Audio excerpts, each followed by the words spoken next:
ladies and gentlemen. This is the March 3rd, 2015 Village Board meeting of the Village of Vernon Hills. I need a roll call, please. President Byrne, Trustees Hebda. Here. Schultz. Here. Markwart. Here. Cook. Here. Schwartz. Here. Williams. Here. Mr. Clerk, at this time I would like to nominate Trustee Cook to be President Pro Tem for the duration of this meeting. Second. Any questions or comments? All those in agreement signify by saying aye. Aye. Aye. Those opposed? Thank you. All right, so we have a quorum. The meeting's been called to order, so would everyone please stand for the pledge? I pledge allegiance To the flag of the United States of America and to the republic for which it stands, one nation, under God, indivisible, with liberty and justice for all. Okay. Got it. It's not mine, I don't think. Probably the puppies. All right, I have brandy in. citizens wishing to address the board. I'm assuming that's not a citizen that wants to address the board. I don't think we have any. Okay. In that case, the GFOA Certificate of Achievement, is that? Thank you, Mr. President. Larry has again been awarded, along with the village, the Certificate of Achievement by the Government Finance Officers Association of the United States and Canada. This is an annual award that Larry continues to collect, and it's a tradition now more than anything else. And the Certificate of Achievement is the highest form of recognition in the area of governmental accounting and finance reporting. Its attainment represents a significant accomplishment by any governmental unit and its management team. It represents the highest standards of the program, including demonstrating a constructive spirit of full disclosure to clearly communicate its financial story and motivate potential users and groups to read our annual financial report. This is the 13th straight year that we've received this award, and the 21 total years that Larry and the village have received this award. And I think this is a great achievement for Larry and his team, and certainly is well deserved in his efforts throughout the year. So congratulations, Larry. Thank you, and I just want to say, this wouldn't be possible without the encouragement of professionalism that the board provides and the staff provides, and I've been fortunate to have good staff in the finance department, and this has just been an incredibly good environment for professional achievement. Okay. Congratulations, sir. Next item is Internet Transaction Safe Zone, Chief. You know, I intended this to be kind of like a new topic of discussion at the board meeting tonight, but I see my friend Mick already beat me to it and had an article in the front section of the Daily Herald this morning already discussing it. So it may be old news to some, but I'll go ahead and do it again. But last year there was a couple that was murdered in Marietta, Georgia, following a Craigslist deal that went horribly wrong, obviously. In the aftermath of that investigation, the Marietta, Georgia Police Department set up what they referred to as a Craigslist safe zone in their police department.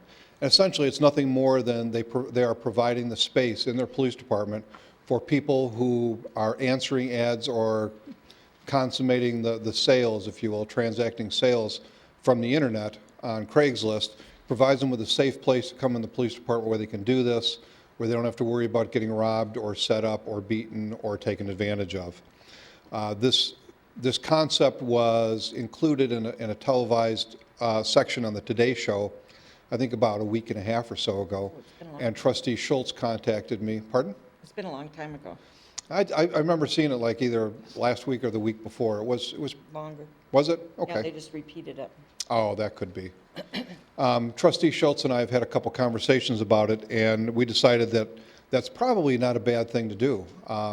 We are in the business of keeping people safe. Where else can people go and feel safer than the police department? It really won't provide, or excuse me, it won't take many resources on the part of the police department to do this. But we also realize that there's a lot more places other than Craigslist where people consummate sales.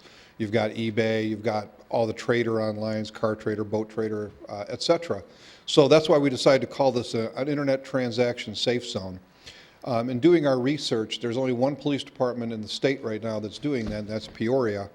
And then I just saw this morning in the Chicago Tribune that Naperville is also implementing something like this. So we're not breaking new ground here, but I think it's a great idea. I think it's a great service that we can provide to our residents. We have a little bit more research to do on it just to make sure that we're covering all our bases in terms of protocols, procedures. One thing that we're considering offering that I haven't seen anyone else do is if you're selling an item, car, boat, motorcycle, whatever, we'll run the VIN for you, make sure that it's not stolen. And we can do that with serial numbers on most electronics equipment as well. So if you're buying someone's cell phone, which is an item that's frequently stolen, we can run the serial number and see if it's reported stolen, and then help prevent people from becoming victims of fraudulent deals, as well as just a bad deal. So we hope to have our research completed and get back to the board with news of the implementation of this program, provided you approve, of course, at the next board meeting on the 17th. Excellent. Absolutely. Yeah, It's an excellent program. great idea. Trustee Schultz. Yeah, the chief gives me way too much credit here. He also saw it, so I was ruminating with him too. But just taking it one step further, there was something on the 6 o'clock news tonight about the crash and grab thieves. Yes. That were running cars into the fronts of high-end establishment stores. And they've arrested several of the individuals, but they were disposing of the articles for somewhere between 35 and 50 cents on the dollar through internet transactions. So this is another way to kind of say, hey, you know, the police are watching some of this stuff, so maybe this isn't such a good opportunity, criminal endeavor opportunity for us to continue to pursue. Yeah, and a lot of people, when they make these deals, they're not sure of whether they're being taken advantage of or not. I would think that someone who's coming in to sell a stolen electronic device is not going to want to come into the police station to do it. So it's just another level of protection that we're offering to our residents. And then I do have one more thing, if you can indulge me. I don't have it on the agenda, but several of the trustees have contacted me and talked to me about mall security. You know, in the aftermath again of the ISIS threat on malls in general, shopping malls around the country, a number of you have contacted me and said, you know, what are we doing? The Department of Homeland Security continues to keep us updated on a fairly regular basis. And it's important to remember that there's been no credible threat or specific threat made to any malls in the United States other than the one that was mentioned in Minnesota. That is the only one, and the name Westfield was mentioned, which obviously drew the attention to Vernon Hills, Old Orchard, and the third one. But other than that, there's been no credible threat on any of our malls in the area. We're working with the representatives of Westfield and their private security firm to enhance the security at the mall. And while obviously I can't discuss specific strategies that we're implementing, some of the strategies are very visible. You'll see an increase in patrol presence, a uniform presence from their security people, from police officers, and you'll see us making the walkthroughs in the malls on a much more frequent basis. But some of the things that we're doing, you're not going to see as well, and we're really not at liberty to discuss those. We're still encouraging everyone to remain vigilant and to remain observant. Just like walking through your neighborhoods, we ask you to, you know, pay attention to what's going on in the neighborhood. Be aware of your surroundings. If you see something, say something. That's become the motto that was coined after September 11th. If you see something, say something. You can report any suspicious incidents, items, things like that to either a representative of mall security or dial 911. We really don't mind. It's better to be safe than to be sorry. Okay, all right. Thank you, Chief. Thank you. Okay, next item is Public Works Director, Lake Charles Professional Services. He's over here. Thank you very much. Over the years, we've had a great relationship with Lake County Health Department Lakes Management Unit. They go and do surveys of our lakes and tell us what the quality of the lakes are. More recently, in 2000, they shared the sedimentation issue that we have in Lake Charles. As part of this current year's budget, we have money for this project. What we're looking to do is trying to have some grant funds obtained. The 319 grant is a typical type of fund we've received before. So in front of you in the board packet is a contract with Living Waters Consultants, not to exceed $4,900.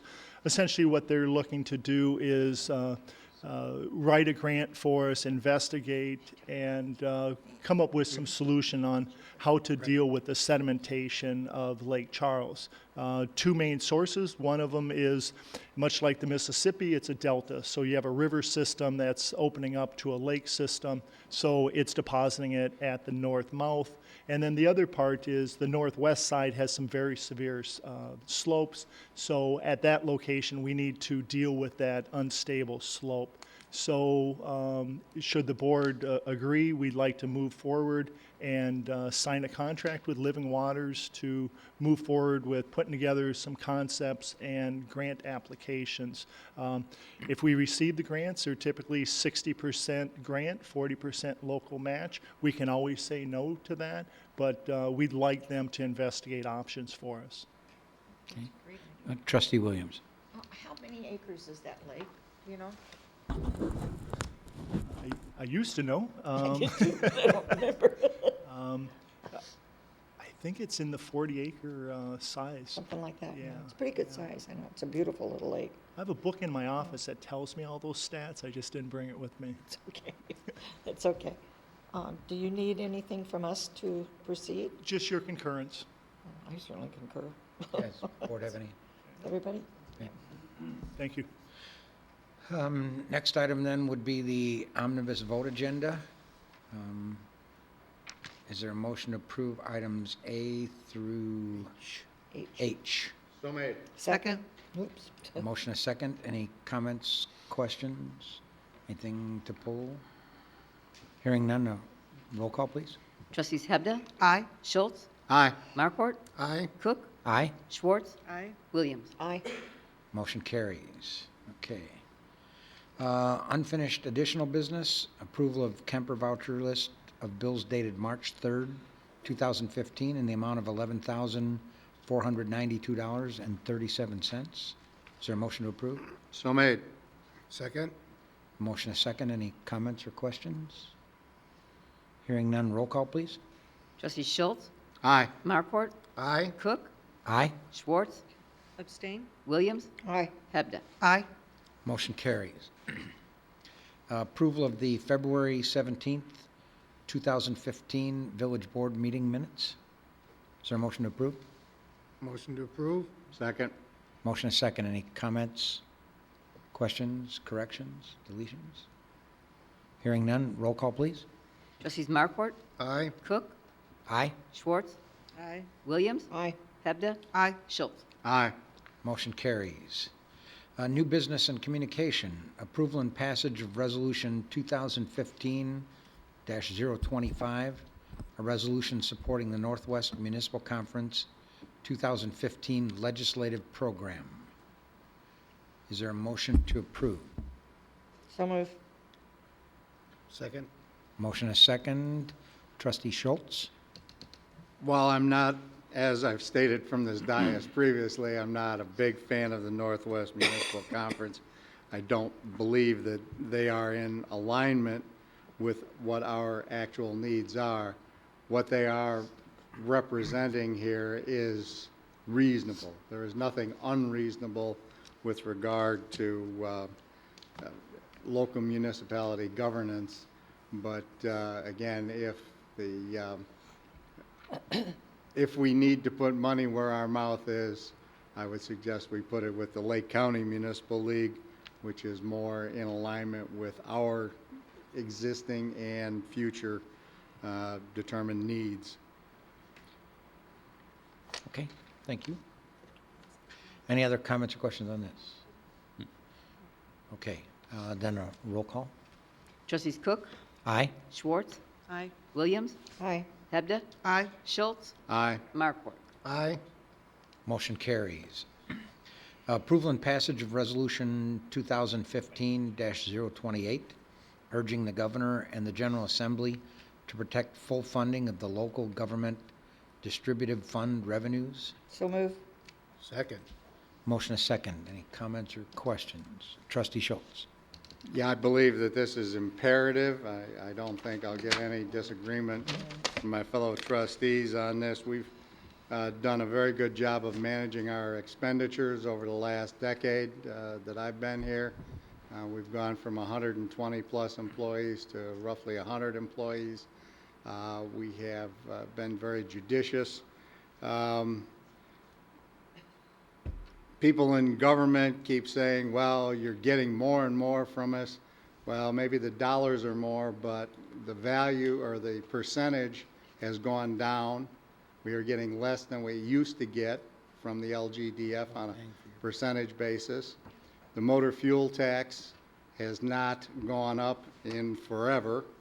And if, as we are going to hear later this evening, our road rehabilitation program, which we need to do because of the wildly expansive growth that we saw in the late 80s and 90s, is coming to require that rehabilitation of all those streets that were put in place. And we are going to be out of pocket the better part of $1 million out of our own pocket because the MFT is that lacking to cover our expenses. We cannot, I shouldn't say that. We as a village can probably weather this storm better than most. Our neighbors, small communities like Indian Creek, who are dependent upon that LGDF for their limited governance or limited amenities that they supply via their local government, will truly be hampered because that is almost a 100 or a 50% reduction in their total budget, as this would probably be in the neighborhood of what, 10% give or take, maybe a little, even a little less than that. So it's very important that this message gets out and that there are other things that our leadership from both parties need to look at.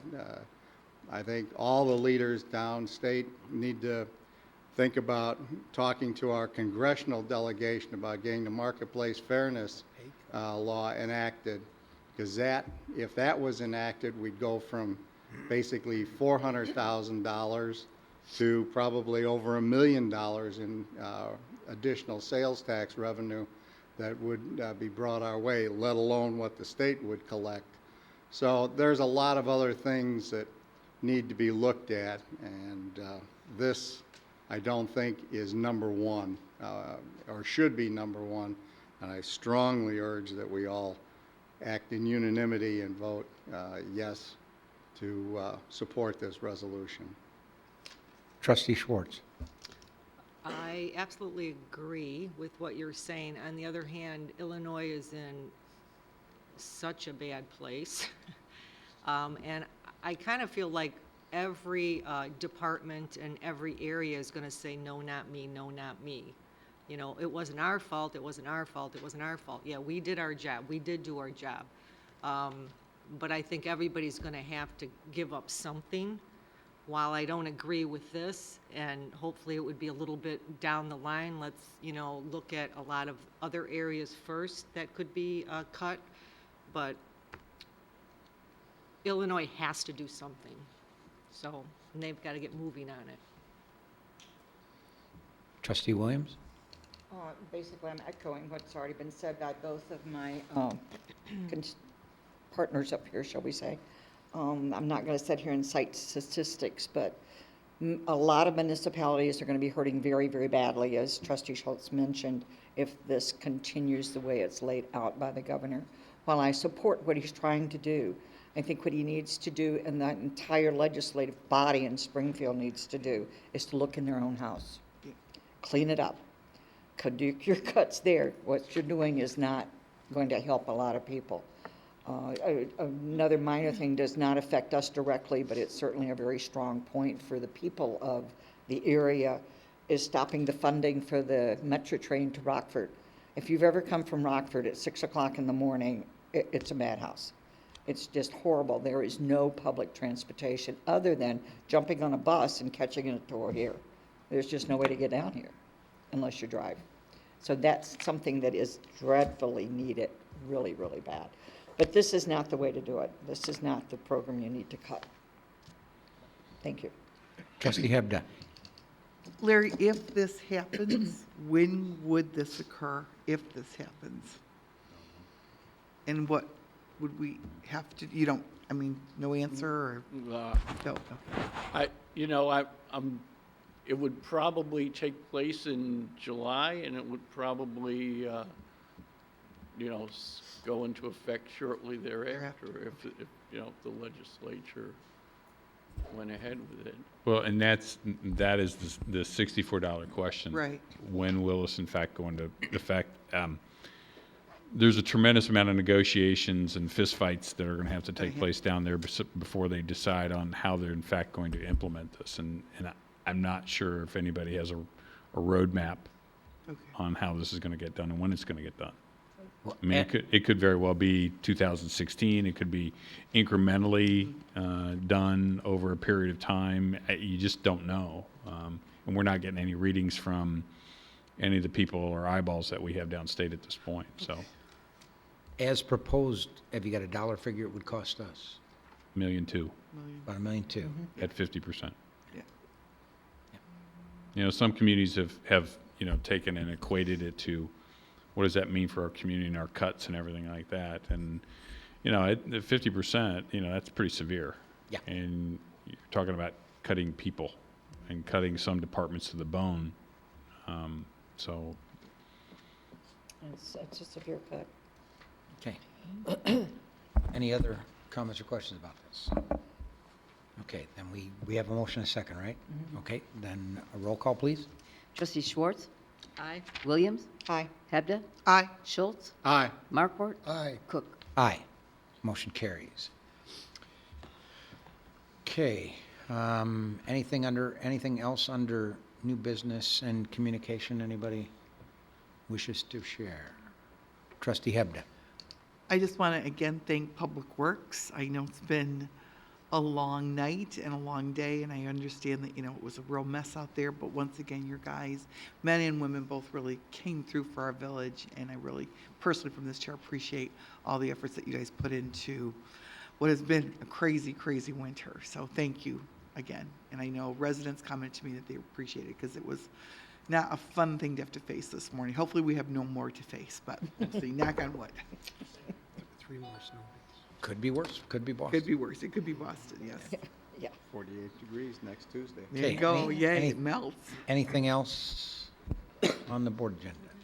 Okay. Motion to adjourn? Are we going to Yeah. close session? Yeah, for- we'll go into closed session for a short period on personnel, property acquisition, pending and ongoing litigation. Oh, the hat trick, okay. So the trifecta. All right. Okay. Then I'll entertain a motion to adjourn and go to committee of the whole. So made. Second. Motion is second. Roll call, please. I'm sorry, I didn't hear the I second. did. Second. Trustees Williams? Aye. Hebda? Aye. Schultz? Aye. Markwart? Aye. Cook? Aye. Schwartz? Aye. Motion carries. Okay, I'd like to call the committee of the whole meeting to order. First item is approval of the committee of the whole meeting minutes of February 17th, 2015. Is there a motion to approve? Motion to approve? Second. Motion is second. Any comments, questions, corrections? Hearing none, roll call, please. Trustees Hebda? Aye. Schultz? Aye. Markwart? Aye. Cook? Aye. Schultz? Schwartz? Aye. Williams? Aye. Motion carries. Okay, next item, the 2015 16 budget review. Larry? you I guess I get to start. started? Okay. On behalf of the entire the village staff, we're pleased to honor or pleased to present to you the FY 2015-16 budget. It is our honor to present this preliminary budget document to you, and it does represent an effort on the various departments which have occurred over the last few months. A lot of digging, a lot of massaging, a lot of work has been done, and I just want to express my own personal appreciation and thanks to each of the department heads and their respective teams for the detailed work they've done on this document. Again, a lot of effort has been put forth, and I appreciate it very much. Moving to the budget, the proposed budget includes the following items, and I'm just going to touch on a few highlights, and then we'll talk a little bit further in depth on this. Approximately $337,000 to deal with another round of the emerald ash borer problem. This is the third of 4 requests for funding of this program. What we're anticipating is that there will be a 4th funding request at a lesser amount, which will likely be requested as a part of next year's budget. A request for 1 additional full-time telecommunicator to be fully funded in the budget starting May 1st. Excessive overtime and coverage issues have again created this issue and the need for this position. A request for 1 part-time code enforcement officer by the building division. Again, the funding would be for and to begin on May 1st. This position was eliminated back in 2006 and will allow for us to do some additional work in the areas of code enforcement throughout the community. A request from the Community Development Department to replace the current building inspection and permit software with a similar building permit inspection module from the Munis company that we use. Currently, Finance uses that for their financial software package. Community Development will expand the reasons why and for that they need that software. Requests for a variety of capital projects that were previously discussed with you, including the culvert replacement at Evergreen Lake, improvements to the Vernon Hills golf course buildings, VHAC improvements, various sidewalk and curb repairs, and pavement patching, along with the $1.3 million annual streets and MFT project. Request to replace 4 police vehicles and 3 public works vehicles. It also notes this year the start of the Westfield Economic Incentive Agreement, which will start on May 1st. As you know, this corresponds with the opening of the AMC Theater and does trip and activate that agreement. As you will recall, the agreement called for the opening of both Dave Van Buster's and the theater for that agreement to then go into effect. We'll see that as of May 1st. The receipt of home rule sales tax revenues, which will help offset the Westfield Economic Incentive Agreement. Larry and Nikki will talk to you a little bit about the revenue that will come in for that and the use of that revenue in part to offset the payments that will go back to Westfield. And then a proposed reduction in the telecommunications tax rate for residents. Following up on the comments with regards to our resolution, the budget does not include any adjustments based on Governor Rauner's initial proposal and budget cuts to the LGDF or local government distributive funds.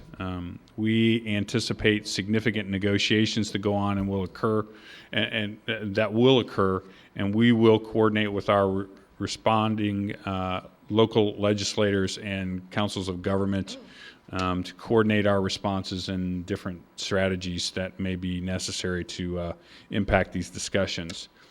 Once a clear direction is provided from Springfield, we will advise the board as to how it may impact our budget and recommend adjustments as necessary. Again, with no time frame at this point, that very well could be sometime during the summer or it could be a year from now. So we'll be back to you once we have a better idea where they're going with this. We're obviously, in this budget, you'll notice that we're continuing to plan for the future. Again, this past year, we addressed the revenue requirements related to Westfield and the Economic Incentive Agreement with the implementation of the home rule sales tax, which will be used to offset the loss of revenues from this agreement. We're also continuing to work on refinement of the 5-year financial plan, of which you saw the initial 5-year capital improvements plan. Over the next year, we will expand our focus to include projected manpower requirements, capital improvement plans related to infrastructure and properties, capital replacement plans for vehicles and major equipment, long-term building maintenance schedules for all village-owned buildings and structures, and then also look at alternative service delivery options across the board. In the coming year, I'd also like to review with the mayor and board the goals from the village's 2012 strategic plan. As you know, we've completed a number of items on that list, and we would like to look at discussing possible upgrades to that plan going forth in the future. Going forward, we do also face some significant challenges. Again, as in previous years, some of those challenges include this year the assessment of the impact of the state's financial crisis and their focused attention on local government revenues as a means of closing the state's projected revenue shortfall. Working with our legislators and councils of government on public safety-related pensions and benefit issues. That was put forth in the municipal conference's legislative agenda, and also has been mentioned at the Lake County Municipal League levels also. Maintaining our leadership position as it relates to the retail commercial activities. We are now again anticipating that Walmart will relocate to Mundelein sometime in 2017. The challenge going forward, like in every other year, is to find another high-quality tenant or tenants for that property who can offset the loss of that sales tax revenue. We do anticipate Menards coming online and helping to offset this loss of revenue, but that's only to a certain degree. However, as you all know, and as we all know going forward, sales tax revenues comprise 60% of our general fund revenues. So our long-term goal is to see our sales tax revenues continue to grow annually. And then finally, assessing the continuing impact from the Affordable Care Act on staffing levels and programs going forward. Going forward with regards to development in the community, infill development will continue to occur with the mall again leading the way. The good news, I think, in this instance, compared to the previous years, is that our vacancy rate is extremely low as compared to previous years, and that's a really a good thing. We're continuing to see some churn in the individual shopping centers, but as quickly as things open up, they get filled up, and that's a credit to our partners in the private sector, the Inlands, the Westfields, the Kimco's, and the work that they do within those centers. But please, no more mattress places. Thank you very much. Joe will be talking about that in April. In 2015-16, we anticipate that we'll see Menards be completed, along with some possible development associated with some of the outlots in that area. Redevelopment of the former Weiss office building, we believe that will actually occur in this next year. Completion of the Oaks of Vernon Hills project, and possible residential development on the Loyola Cuneo property. Formulation of the budget continues our approach of taking a consistent but yet measured approach to providing services to the residents and customers of the village. Going forward, the proposed budget will continue this measured approach while focusing on long-term financial sustainability in the face of growing challenges which are, again, out of our control. Finally, it's also important to point out that, unlike a lot of communities, and I think Trustee Schultz hit on it quite well, our village continues to be a fiscally strong municipal organization. And this is obviously a credit to the mayor and the board and Larry and his team for the vision and direction that they provide. We hold AAA bond ratings from both S&P and Moody's, or as Kevin said the other night, we have a 6A rating, which is a good thing. Have a strong balance sheet, an attractive and vibrant retail community, and we are located in a highly desirable area of the county and the state. I think we all would agree that we are truly fortunate. So unless you have any other questions for me, I'm going to turn this over to Nikki and Larry, who will begin their detailed review of the proposed budget. Any other questions for John? Okay. All yours. Okay, good evening. If I can start with a few housekeeping items, we do have 2 corrected pages at each of your places. It's pages 81 to 82 and 95 to 96. Nothing major there, just mostly Scrivener's errors. Okay. Does anyone need time to swap those out? Okay. The proposed budget before you funds all of the existing programs and staffing levels with a few proposed additions.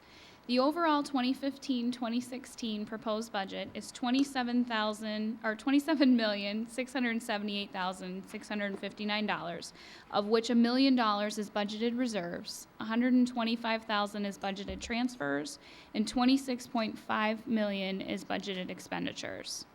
That expenditure level represents a 3.56% increase from this year's original budget and a 1.57 increase from the revised budget. Throughout the budget, you will see figures for the percentage change from the original and the revised budget. The main difference between the 2 budgets is that the revised budget has been modified by board resolution to include salary adjustments that were not included in the original budget, and also adjustments for unanticipated overtime in the dispatch fund. Okay, moving on to revenues in the general fund. This budget has to accommodate, as John mentioned, the economic incentive agreement that has anticipated payments of $1.2 million in sales tax sharing. The base sales tax is projected to decrease slightly from the 2014-15 original projections by $610,000 or 5.73%. This is based on a 1.5% increase over the existing sales tax levels, net the required economic incentive payments, so that does take that into consideration. Without that incentive, it is an increase of $590,000 over the current year projections. This budget includes a $2.46 million revenue increase to accommodate for the 0.25% home rule sales tax that was implemented January 1st, 2015. A substantial portion of the home rule sales tax has been allocated to the Emerald Ash Borer program, capital programs, and a proposed decrease in the telecommunications tax. The proposed decrease in the telecommunications tax is scheduled to take effect January 1st, 2016. Income tax is projected to be $2.4 million this coming year. This estimate, as John mentioned, does assume that nothing happens with the local distributive fund. If this does change, obviously we would have to bring that discussion back to the board to talk about plans going forward. And lastly, amusement tax has been increased by $207,000 in anticipation of the opening of the new AMC Theater, which is a 222% increase over the prior year. From an expenditure standpoint, the general fund has a minimal $937 surplus, but we're counting every dollar. This budget includes an $80,000 contingency that has been budgeted into reserves to offset unplanned expenditures. If this contingency is used, that would create a budgeted deficit in the general fund, but it is there to just plan ahead for us. The budgeted general fund expenditures are $21.2 million, an increase of $737,000 or 3.59% from the original budget in 2014-15. It is also a $439,000 or 2% increase over the revised budget. Operating expenditures are $20.2 million, a 5.76% increase over this year's original budget, or a 4% increase over the revised budget. Expenditures for permanent improvements are $707,000, and in addition, $337,000 is budgeted for the Emerald Ash Borer program. Debt service expenditures are $364,000, which is a 49.5% decrease from the prior year. The reason for that large drop is the planned early redemption of the 2005 alternate revenue bonds, which we plan to do later this month. So that will come before the board. The tax increment fund has a budgeted surplus of $309,000, which will be needed in future years to pay down the debt service and to repay the loan from the replacement fund. Motor fuel tax will use fund balance reserves of $552,000. To Trustee Schultz's point, we have seen this revenue decline over the years, and if you do look at the financial model in the proposed budget, we are expecting within the next 5 years to have to use money from the general fund to supplement the road program. The motor fuel tax budget for this year will fund a $1.3 million road program.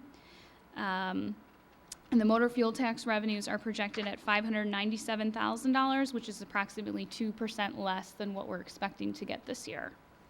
The replacement fund will draw down $71,000 in fund balance reserves and fund about $350,000 in new equipment. The dispatch fund expenditures are up from the original 14-15 budget by about 6%, but down from the revised budget by approximately 6%. This budget, as John mentioned, includes the proposed addition of a telecommunicator, which is partially funded by a decrease in the overall overtime budget. The transfer from the general fund into dispatch this year is projected to be $1.293 million, which is up 10% from the original budget, but down 6.27% from the revised budget. Overall, this budget projects an ending general fund cash balance of $20.6 million. This represents approximately 92% of expenditures in the current year. The financial model projects fund balance reserves to vary between 92 and 75% over the next 6 years. That's a big swing, and this figure depends on a lot of variables, including changing of revenues over time, the timing of capital projects, and this projection is likely to be modified and changed from year to year. The village has been given clear guidance from Standard & Poor's rating agency that this percentage ratio should not drop below 75% in order to maintain our triple rating. As a reminder, you may recall in 2008, the village lost almost $2 million in fund balance after the market crashed. So that fiscal year 2009-2010, we dipped about $2 million. And this was due to the economically sensitive nature of the sales tax. It is 60% of our revenue, and it is fairly volatile. And because of this volatility, it is our goal to maintain a reserve that is above the 75% target to help retain that AAA rating. Because each year, we do plan to revisit this discussion with the board to ensure that we are meeting your standards and meeting our targets and have a sound financial plan going forward. That completes my overview. At this point, we would like to move on to the departmental presentations with the police department, but before we do that, I'd like to ask if there are any questions from the board. Trustee Schultz? Just a few in going through, I'm on page 20. The debt expenditures, of that $1.4 million, how much is principal and how much is interest? Do we know? And for future reference, could we break that out? It's in the second box on page 20 from the top. Well, you got a different page 20 if you're looking at that page. Page 20. Yeah. Looking at debt expenditures. Is it page at the top or at the bottom? The P20 at the bottom? Bottom left, page 7 of 7, but page 20, bottom left. Yep, got it. The second box. Yeah, The second box. As far as the general fund, we have $255,000 budget for principal and $109,000 budget for interest. Hopefully that ties to the. Let's see. You're looking at the. close but no cigar. Looking at this top number. Oh, you But- look. The top number would include the TIF numbers, Gotcha. That would then do it. and the TIF numbers. Let's see. Which leads me, that's fine. I guess in the future, if we could show both how much principal we're retiring along with the interest payment for that year, within that, that would be a nice additional piece of knowledge. With that being said, then, my next question, you were very emphatic about the 75% of annual expenditures being in reserve as the new benchmark that Moody's and Standard & Poor has established. Have they established a benchmark for our total indebtedness as a percentage of our annual budget? So in other words, how many millions of dollars in bonds should we be, or maximum number of millions of dollars of bonds should we have floating out there based on our current budget, revenue stream, et cetera? I don't think they've explicitly said, but they have said we are in the good level. We do have a problem that they look at our debt and overlapping debt. And so we have some heavy debt burden from some of the jurisdictions that share our taxing, that share our residents' taxing capacity, I guess is the way to put it. Okay, I guess just for future, if we could quantify that, because I appreciate the quantification of the 75%, because I was the one member on the board that talked about maybe reducing that number and paying down some of the debt that we have. And with you indicating that we need to maintain that, I'm now in concurrence with that strategy, but I'd also like to know what is the maximum amount of indebtedness, because that gets me to my next point, which is on page 21. We talk about proceeds from bond sales of $3 million in 18-19 and 19 and 20 without a true specific program. I know there's been alluded to some CDW traffic light and some other Lakeview, but we don't really have a plan in place there, and that would make me nervous if I was a financial institution saying, hey, they are already planning another $6 million in indebtedness. So I had a concern with that. Also, the telecommunications tax. The 15-16, we're talking about slightly less than $1 million. And we are dropping that off for 16-17 by 40%. But then it remains pretty flat. So do we believe that that is the new bottom and that the changes to that will be nominal after a massive drop? Yes. Okay. The plan in the proposed budget is to drop the rate from 4.5% down to 2.5%. Okay. So we do expect that to bottom out at that point, Right. and to see it will decrease over time. I think that's what we've been Right. seeing. So based on our return of those dollars to the residents, though, I guess what is the likelihood that we'll maintain or grow that number? It seems like it's a nominal decrease at this juncture, but In the future, in the out years, you mean? Yeah. Mm-hmm. yes. Okay.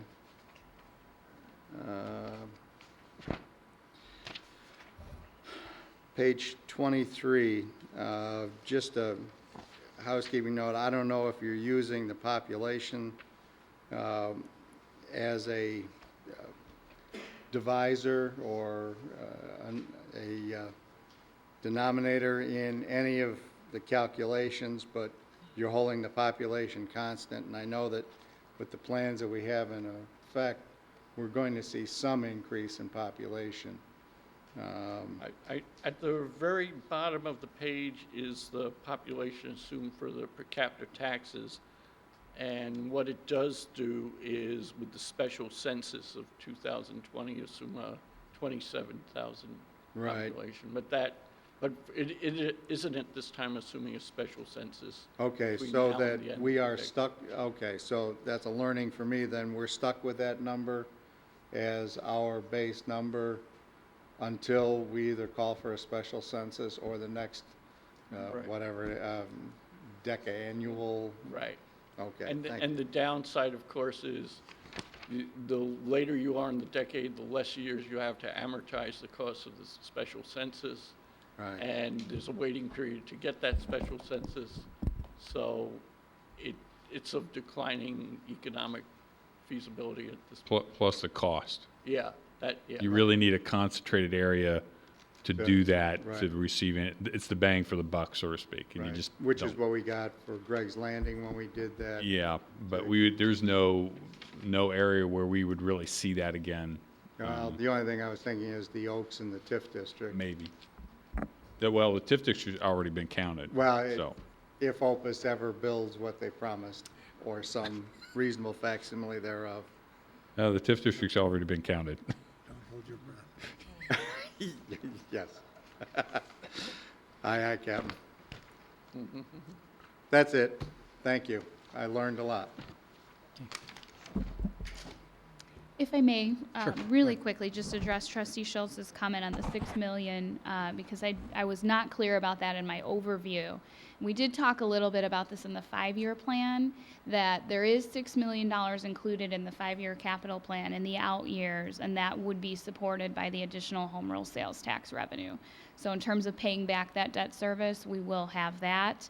And there will be a discussion later this year for the board to prioritize their discretionary projects related to that $6 million.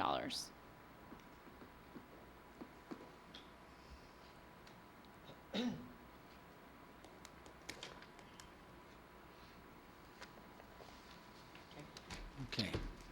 Good evening. John Petrillo, Deputy Chief, and I'm honored to be here tonight to present to you the Police Department budget for 2015-2016. This budget has been developed in spirit with the village's mission to deliver municipal services in a responsible, professional, and efficient manner. This budget also reflects the Vernon Hills Police Department's mission to promote, preserve, and deliver a feeling of safety, security, and quality services to members of this community. This budget proposal contains a mix of currently funded items along with new requests for your consideration. Among the notable new items within the Communications Center budget is the request for one additional full-time telecommunicator. The cost of this new position is offset by the savings realized when we hired a new entry-level records clerk to replace our former deputy communications supervisor. To add, this new position will reduce overtime expenses currently being incurred by our full-time telecommunicators. Even with the new telecommunicator position added, the proposed communications budget reflects a 6% decrease from the previous fiscal year period. D.C. Davies will be more specific with these savings during his presentation of the Communications Center budget. For your convenience, a chart has been prepared to better illustrate a year-to-year cost comparison.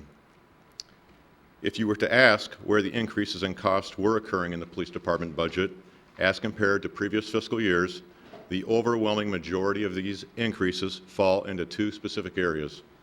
The first area is salaries. At $97,490, this is a 1.7% increase. The second area is fringes, which translates into $266,464, or a 10.85% increase. Commodities and equipment accounts also show significant percentage increases of 28.5% and 25.5%, respectively, with raw numbers of $47,450 or $38,500, which includes replacement of aged equipment such as tactical response vest and other safety needed items. For the Communications Center, the most significant increases are due to a 9.2% increase in the cost of fringes, which is $88,908. As mentioned, we are asking for a new full-time telecommunicator. When our cost projections for assuming dispatch responsibilities for the village of Lincolnshire were prepared, we did anticipate the need to hire one additional TC. However, we said this after we would conduct an analysis of call trends and workload demands over a period of time. With several years of experience in providing contractual dispatch services, we have been able to determine workload trends and identify where overtime costs are occurring. Communications overtime, for various reasons, can exceed $135,000 per year. This includes maintaining minimum staffing levels, mandated training, vacations, and what are known as short or early days. We are respectfully requesting direction to hire one additional TC as part of this proposed budget. The additional TC will provide scheduling flexibility, reduce workload fatigue for our existing telecommunicators, and significantly reduce our overtime budget. This position will be funded through actual cost savings in the following areas. One, when the Deputy Communications Supervisor retired in December, a decision was made to replace this position with the classification of a records clerk. This is an annual savings of over $40,000 per year. Two, earlier this month, one of our long-tenured TCs resigned. The difference in salary between a senior TC at the top of the pay range as compared to an entry-level TC is a savings of $12,000.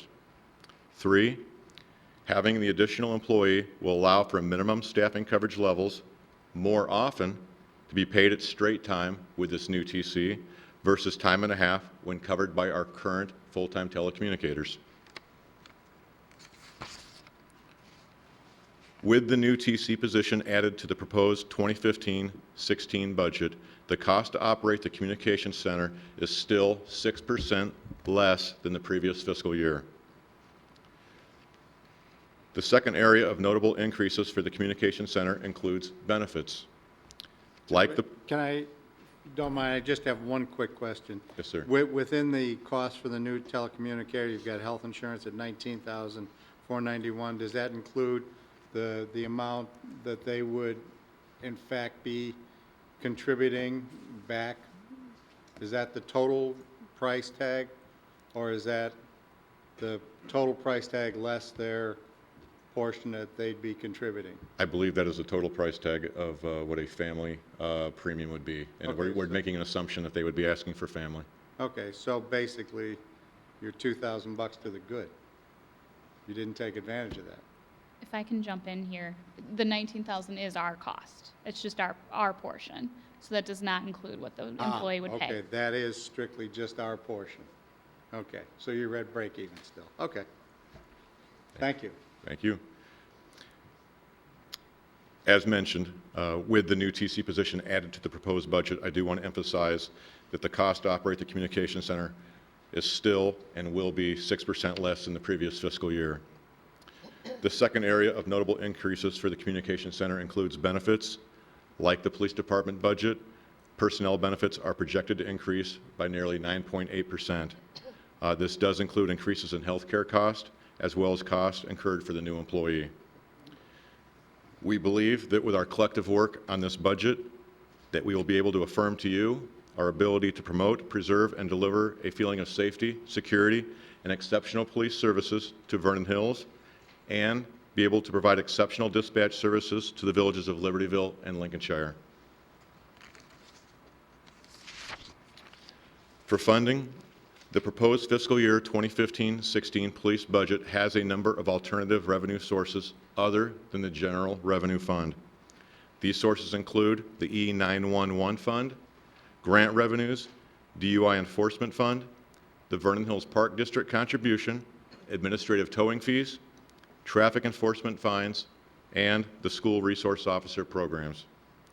These sources, along with the Lincolnshire and Libertyville dispatch fees, produce over $1.2 million in additional revenue for the village, and they reduce reliance on the general fund to support police and communications functions. What was our peak for fines and false alarms, whatever? I seem to remember that number being a lot higher. 333,000 seems like a fraction of what it was at some point in time, a long, long time ago. I think that does predate like the 2008 reductions. You know, when we were more fully staffed, we were generating more revenues. Yeah. Yeah, Larry's right. I think the peak of the traffic fines was somewhere in the neighborhood of 450 to 500,000 at one point. Thank you. That's what I thought. So, and yeah, that's when we were known as, by the late Bob Collins as Vernon Hills. The traffic, what do you call it? Now, that's when we used to make the website for the, one of the world's worst or speed traps. Speed trap. I think it was speedtrap.com was the website that featured us. Yeah, so anybody who has a complaint about that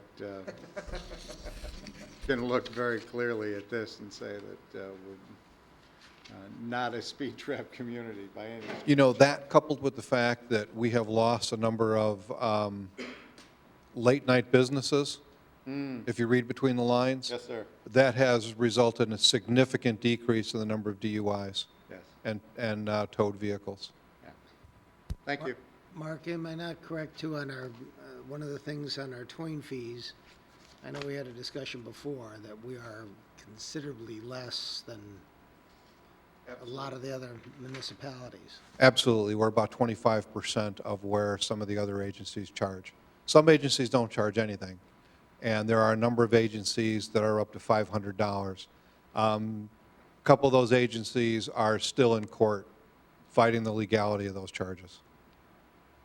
And if it goes against them, I'm not quite sure where they're going to come up with that money.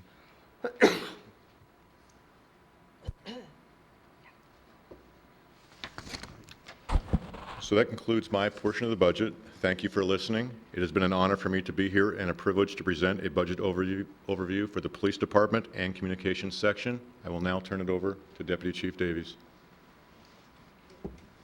Thank you, ladies and gentlemen. I appreciate Deputy Chief Petrillo running through the budget and most of the TC stuff. However, I'll drill down on some of the things and read this for you. The budget for the Dispatch Center Fund is proposed for the current year, and the previous year is revised as follows. Revenues in this fund are projected to sustain a slight increase over the prior year. The combined wireless land 911 fees are projected to be up by $6,000. Dispatch service fees are projected to increase in accordance with the intergovernmental contract. Those fees are budgeted to be up $27,049.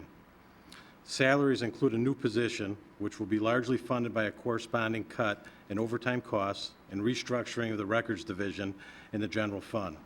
Despite the new position, salaries are down 6.16% due to the retirement of two top-step telecommunicators who've been replaced by entry-level employees. A reduction in the overtime account and the fact that retroactive payments were made to telecommunicators last year. The equipment budget decreased due to a one-time $150,000 upgrade to our New World system, which has just been completed this year. The budget is down by 1.95%, or $53,407. The general fund contribution to the dispatch center is budgeted at $1,293,200, which is $86,528 below last year's revised budgeted level. In closing, I would just like to say that the center is currently servicing 3 police departments, 3 fire departments, with Knollwood Fire Department being the newest addition, joining the center in August of 2014. We continue to look for opportunities to make the communications center more effective and efficient, and we will continue to explore and identify other potential customers interested in joining our communications center as we move forward. If anybody has any questions, I'll be happy to answer them. Yeah, are there any questions regarding the police budget? Trustee Williams. I really don't have a question, but I'd like to make a motion to approve. Second. Okay, motion and a second. Any other comments or questions regarding the budget? Now, just a clarification, is this police and the dispatch center both? Yes. Okay. So sorry. So Second agrees with that? Do you agree with that? Yes. Okay. And that's looking at the 10,000,004 number? that's what I was going to say. $10,468,563, unless there are any additions, deletions, corrections. And that's for the police budget and then the dispatch center? Dispatch center. $2,690,370. Okay. Yep. Any other comments or questions? Hearing none, roll call, please. Trustees Hebda, Aye. Cook, Aye. Markwart, Aye. Schultz, Aye. Schwartz, Aye. Williams. Aye. Okay, motion carries. One quick question I'd like to direct Sure. to either Nikki or Larry. With the 19,000 number for the health insurance, where are we at with regard to the ACA Cadillac tax? Based on our renewal this year, we did ask United Healthcare to do an analysis of where we were projected to be with that. With our renewal this year, and I believe into next year, we'll be fine in terms of the Cadillac tax, but that does go into effect, I believe, in 2018. And we may have to make some plan modifications when we get to that point. So that will be a point of discussion as we go into union negotiations with our new collective bargaining agreements, and with our employees as well. What do you anticipate the break to be in today's dollars? It's a good question. I believe, if I'm not mistaken, you can correct me if I'm wrong, but I thought it was closer to 16,000 of benefits at that point.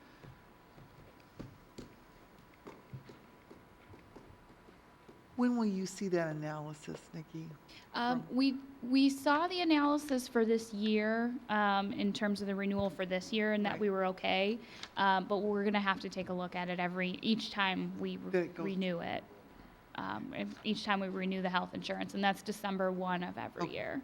So you can give us an idea then, okay. Absolutely. Okay. We will let you know well in advance. Thank you.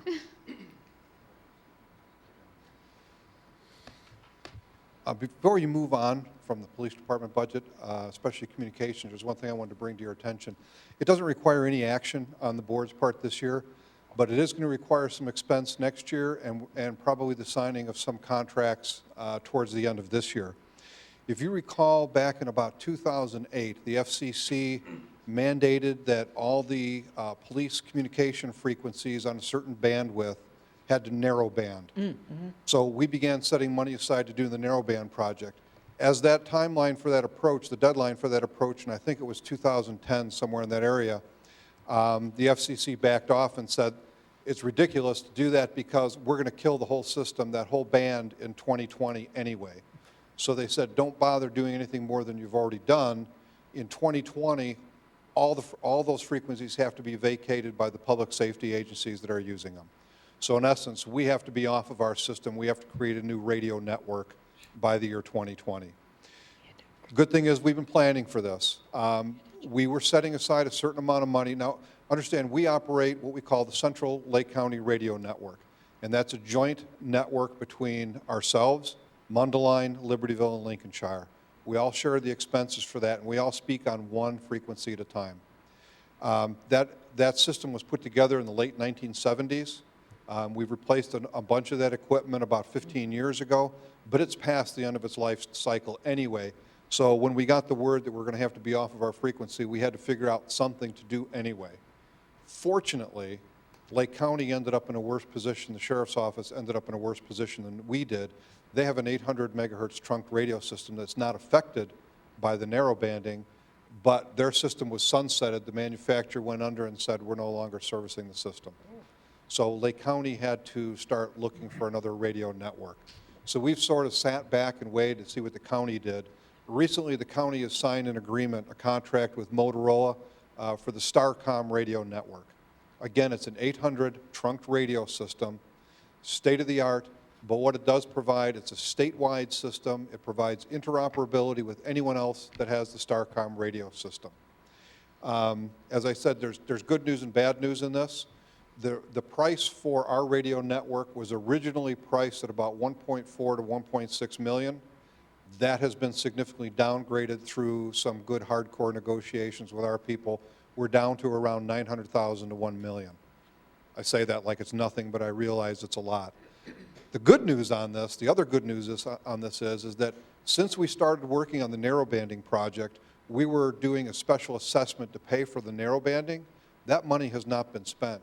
And we have continually been putting money aside into that radio network, into that system, and we're doing it again this year. I think we're going to have somewhere in excess of $400,000 set aside to partially pay for the Starcom radio system. We don't have to buy the system. The county is already buying it. They are allowing us to enter onto the system. Essentially, what we need to do is buy the portable radios and the new base radios. But those are going to be split amongst the 4 communities. When I have more detailed information, I'll bring it back to you. The plan is to, because we have to have some lead time on ordering the equipment to get it installed and build it, is to sign the contracts sometime in October with a kickoff date and implementation date of sometime very close to May 1st of next year. So while there won't be any money, we're not asking for any money this year, we will be coming back to the board with numbers to talk about the proposal. We'll need to have the contracts at least agreed to be signed, and then no payments will be made until after the next budget year. So it's kind of like a bad news, good news, And bad news. the base radios and the portable radios will cost That's what the money is going to be. $900,000? Exactly, exactly. And there's some new equipment that goes along with that, switches, data recorders, and everything for the whole network upgrade. But what it will do is it falls right in line with the county's new proposal to create these regionalized communication centers. They're considering us one of these regional communication centers. By being on the Starcom system, should our radio system go down, we can go to any Starcom dispatch center, sign in as our system, kind of like you would on your computer desktop, and our screens pop up, and we're operating out of there just like we are operating out of Vernon Hills. And it also works the same way for them. So in the event of a significant disaster, which we hope will never happen, we'll have that redundancy, not just the interoperability, but we'll have redundancy to do dispatching from different points anywhere in the state. We could send somebody down to Springfield, log in on the system, and they'd be able to dispatch from down there just like they were sitting in our office. It's really a neat system. So we'll bring more information back as we get it, but I didn't want to go through the budget discussion this year without you understanding that, you know, I wouldn't say there's some sunshine down the road, but there's the light at the end of the tunnel just got moved off a little bit. Whatever you might be able to share, if you could share it on the website, because there's been a couple of residents who are intense listeners to the scanners. And That will disappear. Yeah, that will disappear because all the be encrypted? will all be encrypted. Oh. It'll probably be double encrypted. Oh, you're crushing them. Yeah, the scanner site on LakeCountyScanner.com or whatever, it's going to have to look for a new source for information. But thank you very much. Phone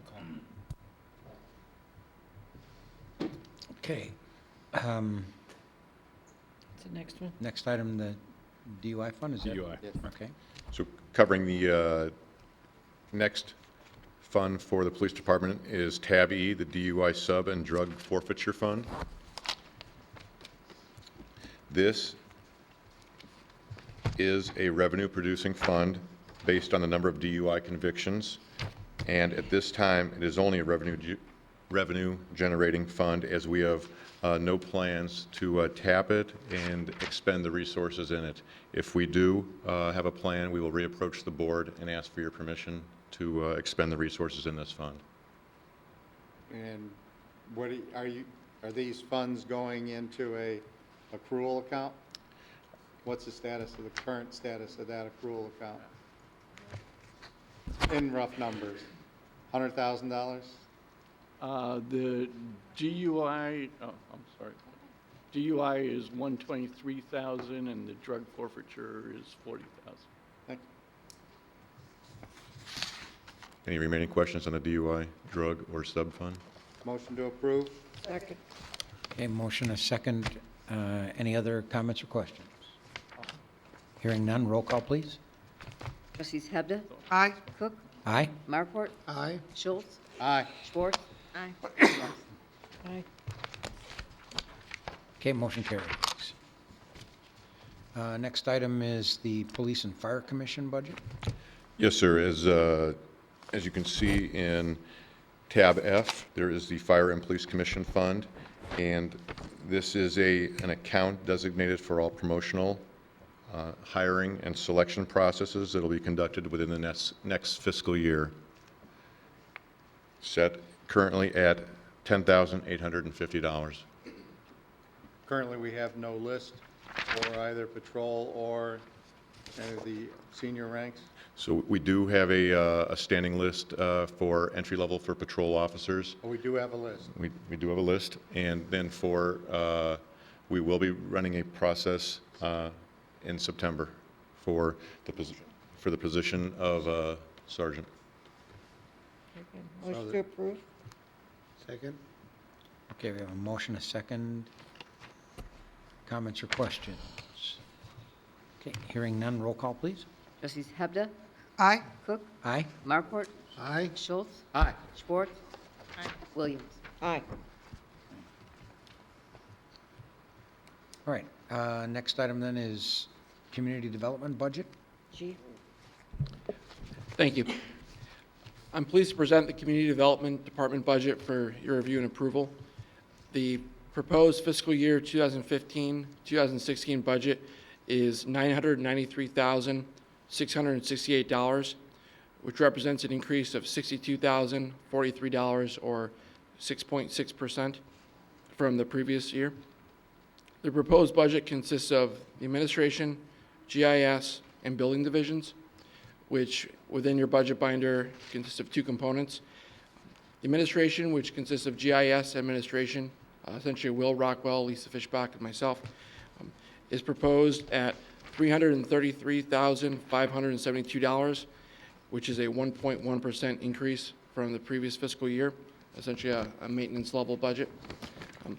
The second component is consisting of the building division, and that's proposed to be at $660,096, which reflects a $58,164 or 9.6% increase from the previous fiscal year.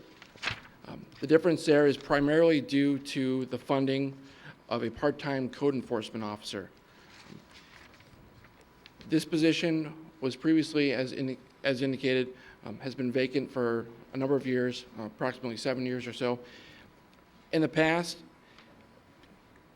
code enforcement complaints were closed out within a week or so. In the future, due to increased inspections, it's currently more closed out between 2 to 3 weeks. This part-time code enforcement officer will allow us to increase our responsiveness to these concerns and more appropriately address them in a timely manner. It's really important to note that this is a part-time position with their hours capped at 20 hours per week. So this position will not qualify for benefits, health or pension benefits. The other component within not specifically within our operational budget, but within the Community Development Department budget as a whole, is inclusion in the capital budget for the purchase of our Munis software, which is in support of our building permit and code enforcement services. This is a total one-time cost of $52,240. This is a new software which replaces our governance software. This will modernize our plan review and tracking and eliminate the inefficiencies that are currently in our governance system, which is over 16 years old and is truly obsolete. Case in point, our staff currently makes over 10,000 fee entries into the governance system. Those identical fee entries have to be input again by the finance department. Carrying over into Munis, that will eliminate that redundancy. In addition to that, the annual maintenance fee for the new system, Munis, will be $9,360 less than the current governance system. Amortized over 5.5 years, this will essentially pay for the new system. And that, Mike and I are both here to answer any additional questions. Okay, are there any questions from the board regarding this budget?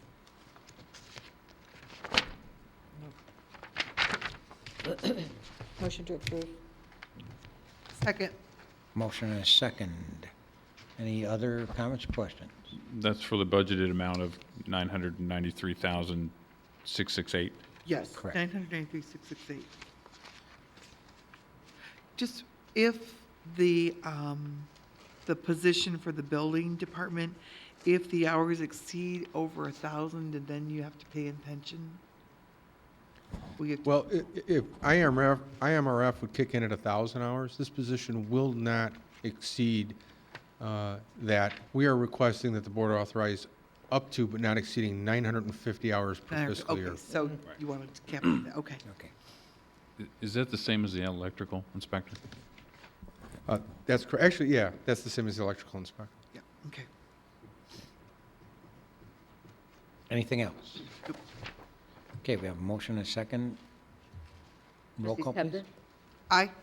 Cook, Aye. Markwart, Aye. Schultz, Aye. Schwartz. Aye. Williams. Aye. Motion carries. Next item is the capital sub-fund budget. Okay, I'll start with a brief overview. The total resources budgeted for the capital sub-fund is $202,000, dedicated from road and bridge taxes. Let's see.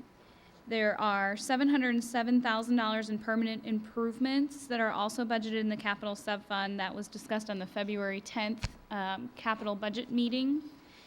Included in this budget is the addition of the Deer Path Crabtree culvert that was discussed that evening. And the equipment budget includes $32,000 for a microwave connection from the Village Hall to the Metro Station, and that will allow us to monitor, have a live feed of security cameras at the Metro Station. And I should clarify with the chief sitting next to me, that does not necessarily mean that someone will be watching those 24 hours a day, but we can pull them up if we are able to do so. Also included is the $52,000 that Joe just mentioned for the purpose of the Munis permitting and inspection module. And also included in this budget is $20,800 for the first of a 2-year plan for replacing all of the AEDs village-wide. So that would include all of the village facilities, I believe the police vehicles, and the VHAC as well.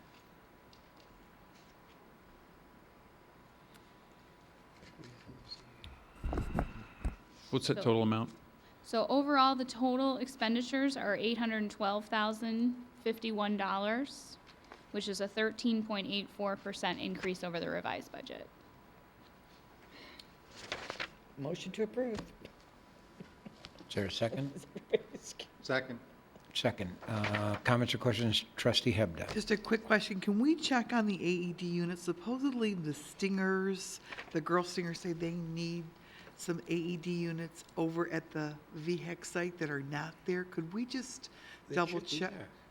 We should have them, but they supposedly need 2 more, No, as I understand it, but I'm not sure if we could just follow through with that. Dave, if With- I'm correct, Dave, aren't there are 2 units, there are 2 units that we purchased. There are 2 out at the VHAC, yes. I think they would like 2 more. Well, For the east-west. Yes, for the east and the west end. I don't know if that, well, Is that, we ended up, actually, it took a while to get those 2 units that we got. So I don't know. It's like I believe, though, it can be shared. The one was for football, if I'm correct, and it could be used for any of the sports that are out there.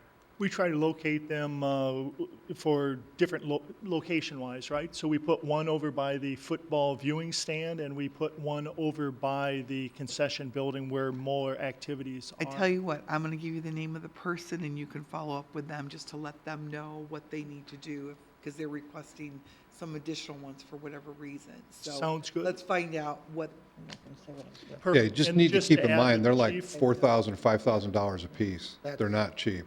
That's why we have. well, but what you're saying is they can share, so that's, I wanna get that communication back to those individuals, so they understand what they can do. I appreciate Okay. that if you could send Sure. that over. Yeah. Trustee Schultz. No grants on the horizon? Last year we had the 135. What was that particular grant? Last year, that was funding from the Park District and the soccer club to go towards VHAC field lighting. Gotcha. So I was more than a grant, it was kind of a contribution. But understood.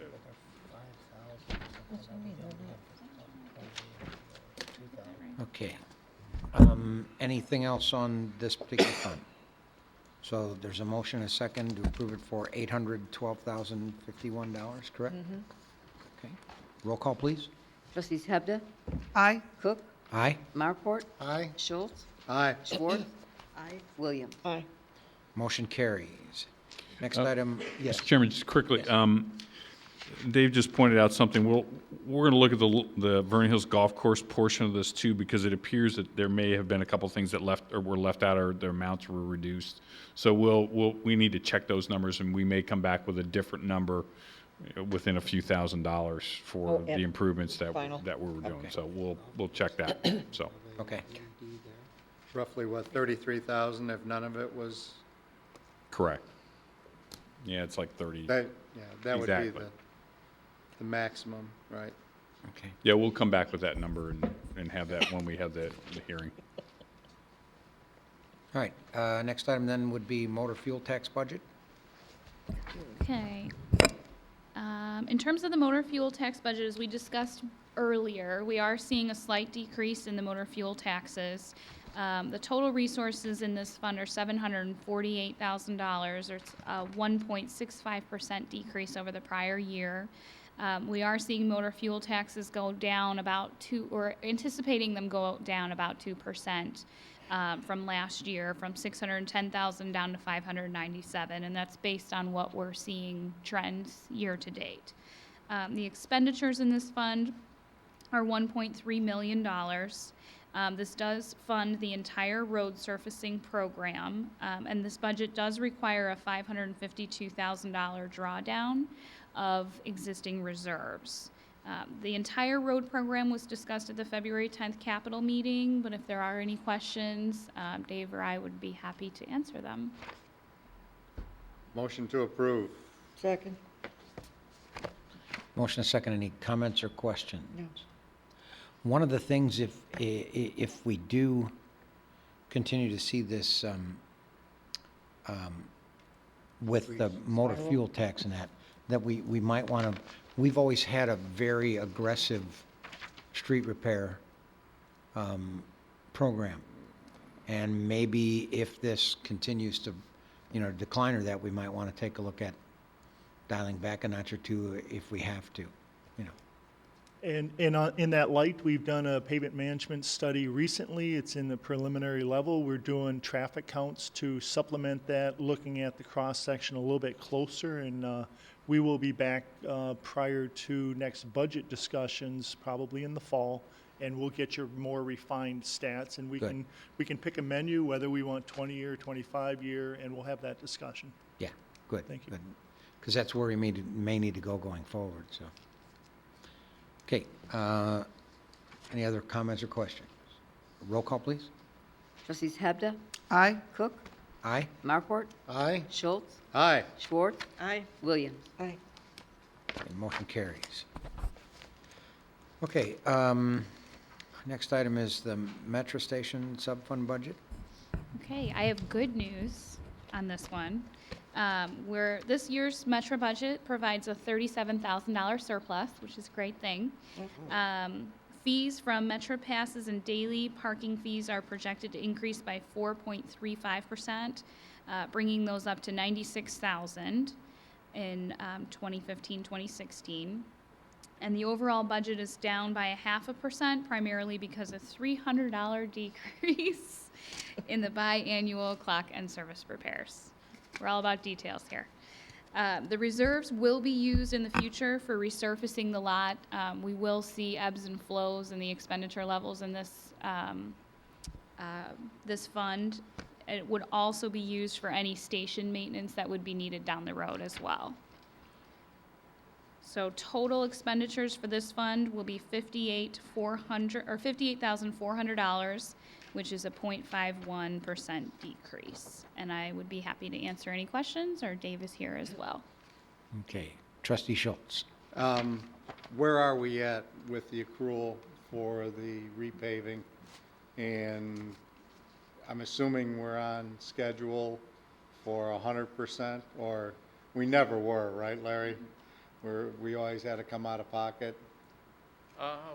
No, I think we're kind of in the black. Let's see, we're actually right now about 27,000, so we've got a long way to go, but, That's all we've got in the account Yeah, right now is 27,000? yeah. So I guess we were in the red for a while. We've pulled ourselves out. Right. When's our next major paving project?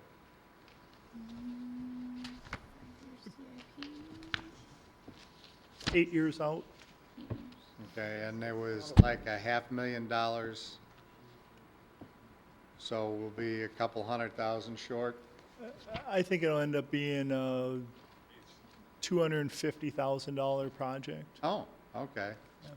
One thing that's going on with the Council of Mayors, there's more discussions as far as there's less use of monies for road projects, and they're looking at prioritizing, maybe road projects are larger, but there has been more recent requests for metro stations and funding that through the Council of Mayors.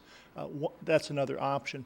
We do know that Rauner's selection for the Secretary of Transportation is not in favor of that proposal to use Road that funds type for- of funding for parking lots. But we'll see how that shakes out, but those are some options. But we'll be a lot closer than we ever were in the past to covering the expenditure with the accrual as opposed to going in pocket.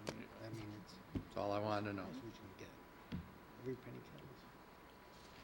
We will be changing the clock on Monday. The $300 savings is that we're changing the clock in-house. Tony does that, so bear with us. We won't be paying overtime Saturday or Sunday. We will get to it first thing Monday morning. Thank you. Do we have a motion? If not, I make one Second. to approve. And the amount is 58.4, right? 58,400? I flipped the Okay. page already. 58.4. 58-4, yeah. Yeah. Yeah. Okay, any other comments or questions? Hearing none, roll call, please. Trustees Hebda, Aye? Cook, Aye. Markwart, Aye. Schultz, Aye. Schwartz, Aye. Williams. Okay, motion carries. Next item is the Public Works budget, the other big one. Thank you very much. Submitted for your review and approval is the Public Works operation budget.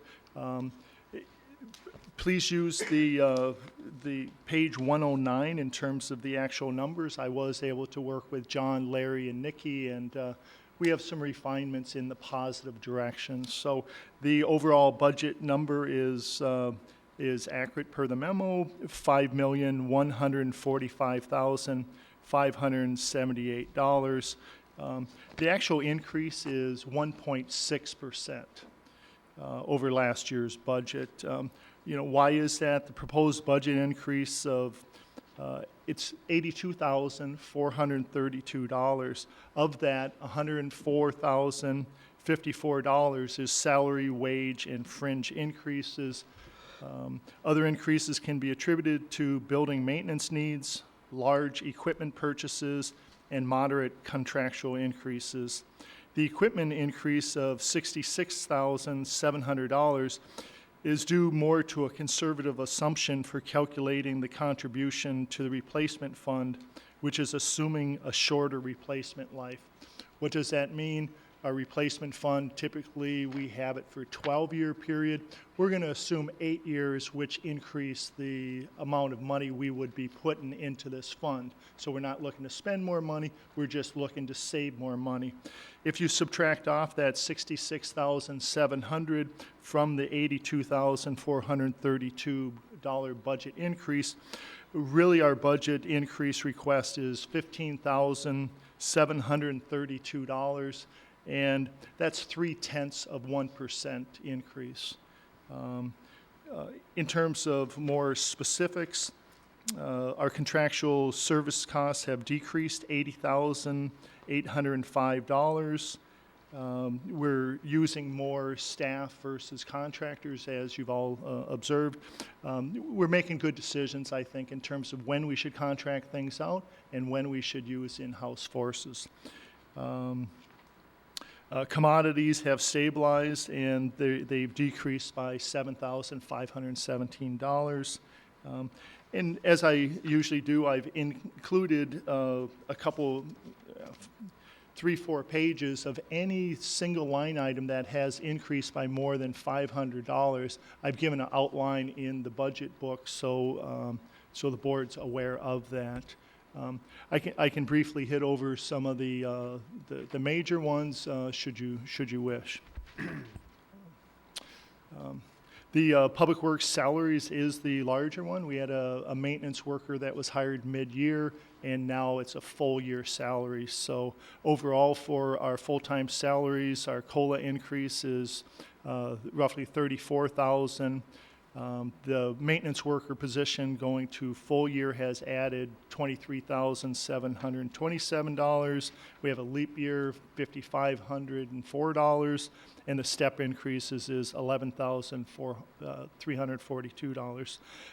That's offset. The part-time salary line item has decreased by $18,235 because of that maintenance worker. Really, in terms of a lot of the other ones, as I have went through this and prepared, a lot of them are decreasing, so I don't want to spend a lot of time with the board going through specific decreases in my budget. If there's specific ones that you'd like me to discuss, I can do that. Maybe I hit more on where the increases or whatever the board's desire is. Really in terms of the increases, the larger ones, traffic signal maintenance contract had increased by $5,500. That's a contract we do need to sign. Machinery, we're going to be replacing our in-ground hoist for our mechanics. It's stuck. It will not raise. We need to replace that. That's $9,300. Contractual street services is $7,200 increase. A lot of that is our snowplow services. That's with James Martin at $1,600, HOA contractor $600, and then we are dealing with our brick paver. A lot of it's in Greg's Landing, right? So the brick paver entrances. It's taking a lot of money to keep up with replacing those. One policy discussion I'd like to ask the board to consider is when we get into Greg's Landing, yes, it's almost that time we need to go to Greg's Landing and work in that area and resurface it. Do we want to remove those brick pavers and pave through it and save the money? Inverness, for instance, they've approached us. They have a large area that they have to replace also, and they're wondering for their budget what they would do too. So I'll come back to the board and ask that question specifically. Let me move along. The contractual services not elsewhere classified, it says the increase of $13,700. It's only $3,700. Decrease. $9,000 for extra stormwater for inlets. We purchased some for our road project rather than having the contractor do it because we can save a few $100s per structure. So that's why we're doing that. Decrease. $4,000 extra because we're purchasing, the cost to replace trees went up, so there's $4,000 there.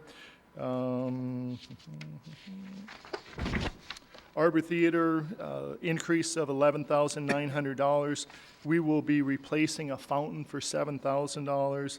The irrigation system's being extended to the prairie that we have been restoring, and some supplies for the prairie itself. That's really my overview, and I'm available to answer any questions might you have. Trustee Schultz. On page 115, you're showing a line item with $0 for the light show. Now, granted, we all realize that the light show is no longer amongst the living. Well, not as we know it. Pardon? Not as we know it, but I'm hoping Which is the something. point I was getting to, is that I know we've had discussions across this dais here about using the equipment, and placing it hither and yon, wherever that winds up being, and trying to, facilitate some level of holiday spirit throughout the community with elements of that light show. I don't want you shortchanging yourself because you went from whatever it was, as they would say in the automobile, 0 to 60. Well, you went from 60 to 0 here, and just want to make sure, because we do have some desire, I think, to formulate some kind of a program to utilize whatever elements are valid or viable. I look forward to working with the board to find out what new type of holiday lighting we would have.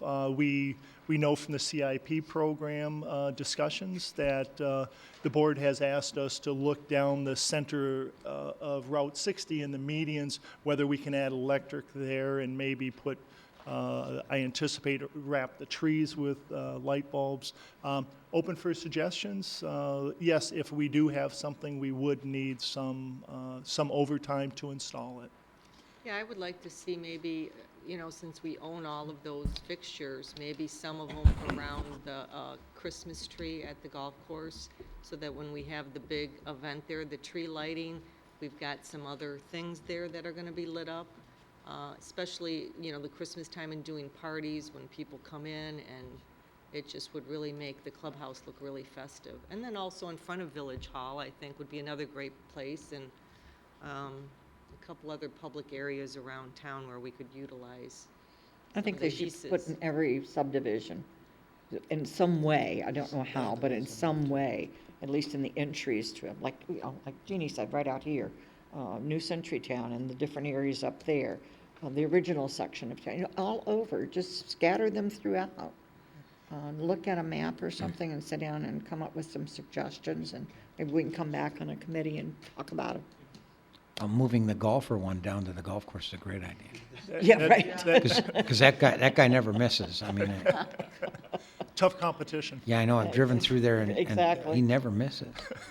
I don't, whether we can put some on Park District property, like along Aspen or Deer Path Park, when people are driving down Deer Path or Aspen, see that, or in front of the library, or just so everybody, it's so depressing this time of year now. It would just be nice to see it all lit up at Christmas time. Well, and it would be in keeping with the tradition. I noticed the other day driving down Butterfield Road that you guys again are doing a great job of putting little decorative things out into that center divider box and that. And I've had a number of people comment with each holiday. There's been something out there that that your guys have put up out there that have made it, more than just a center divider. So this would go along with that. Trustee Schultz. Yeah, I had one more. I didn't see anything for the within the overtime for the golf course, and I know that we've talked about several additional projects, and whether or not you budget any hours, I guess I'd just like to see a line item for that, for unbudgeted projects that will come up. We've had some discussions about trying to make the golf course more junior and senior friendly, and that would require some assistance from your department. And I guess I'm just looking to kind of establish a line item in there that we can kind of budget to a certain extent. Okay. For that, Trustee Schultz, should the board decide to move forward with that, we'll do that on staff time. So in terms of the overtime budget, we'll do it during staff time. Okay. Well, I don't want anything It would just be that's, supplies then, maybe, supplies or. yeah. Plus also, I don't want anything to, keeping the sewers running, keeping the garbage picked up, which you don't have any responsibility for, and keeping the snow plowed, which you do. Those are the things that keep me sitting here. Okay. Understood.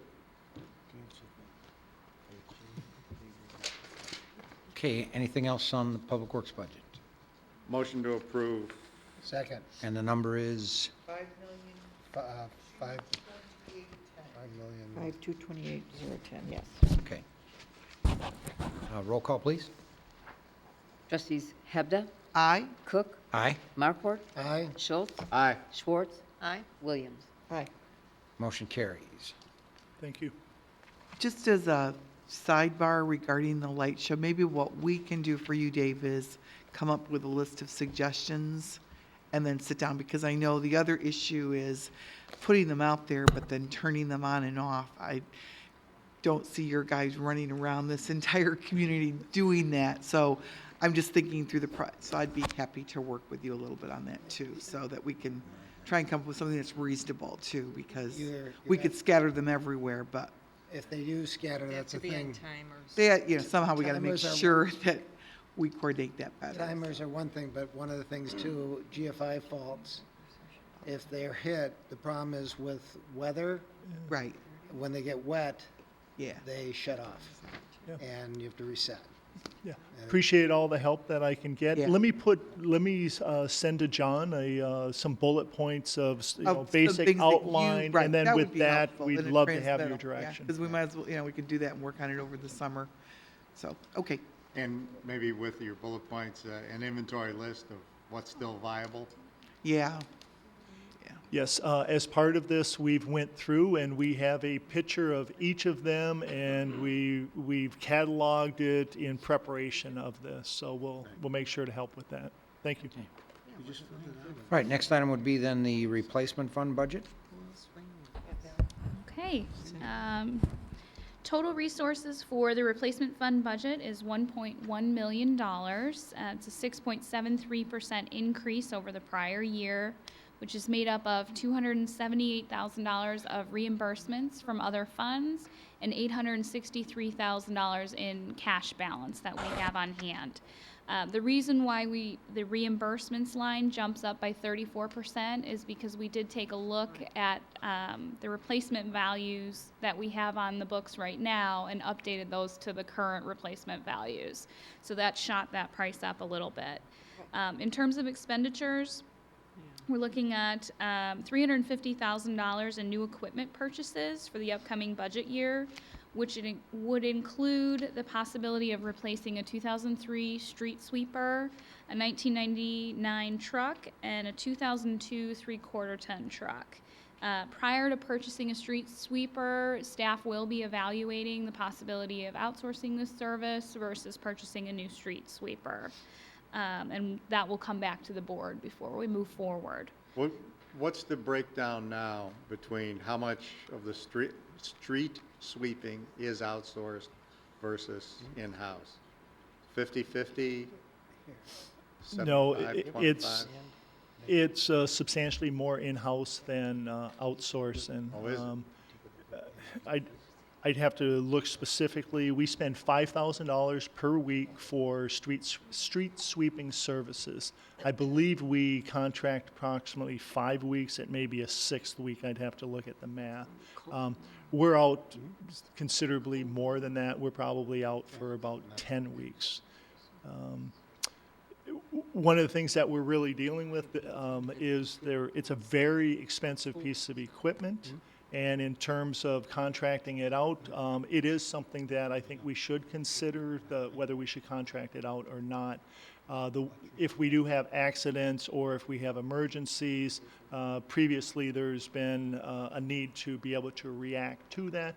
We might be able to still do that contractually, but I need to do my homework and get the board some answers on that. And just a question for my own edification, how do we handle the waste that's generated, the materials that are picked up? We put it into a drying bed and let the water Leach out, yeah. leach out, yeah. And then what do we do with it? And we work with Lake County Public Works on the material. Okay, so it goes to a landfill? It's special commingled. landfill? It's commingled.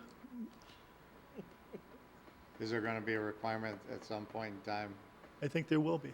Yeah. There will be. which is going to make it more costly? Yes. We'll figure a landfill ourselves. Motion to approve. Second. Motion and a second, dollar figure $1,141,000, Yes. Yes. Or even. even. Okay, any other comments or questions?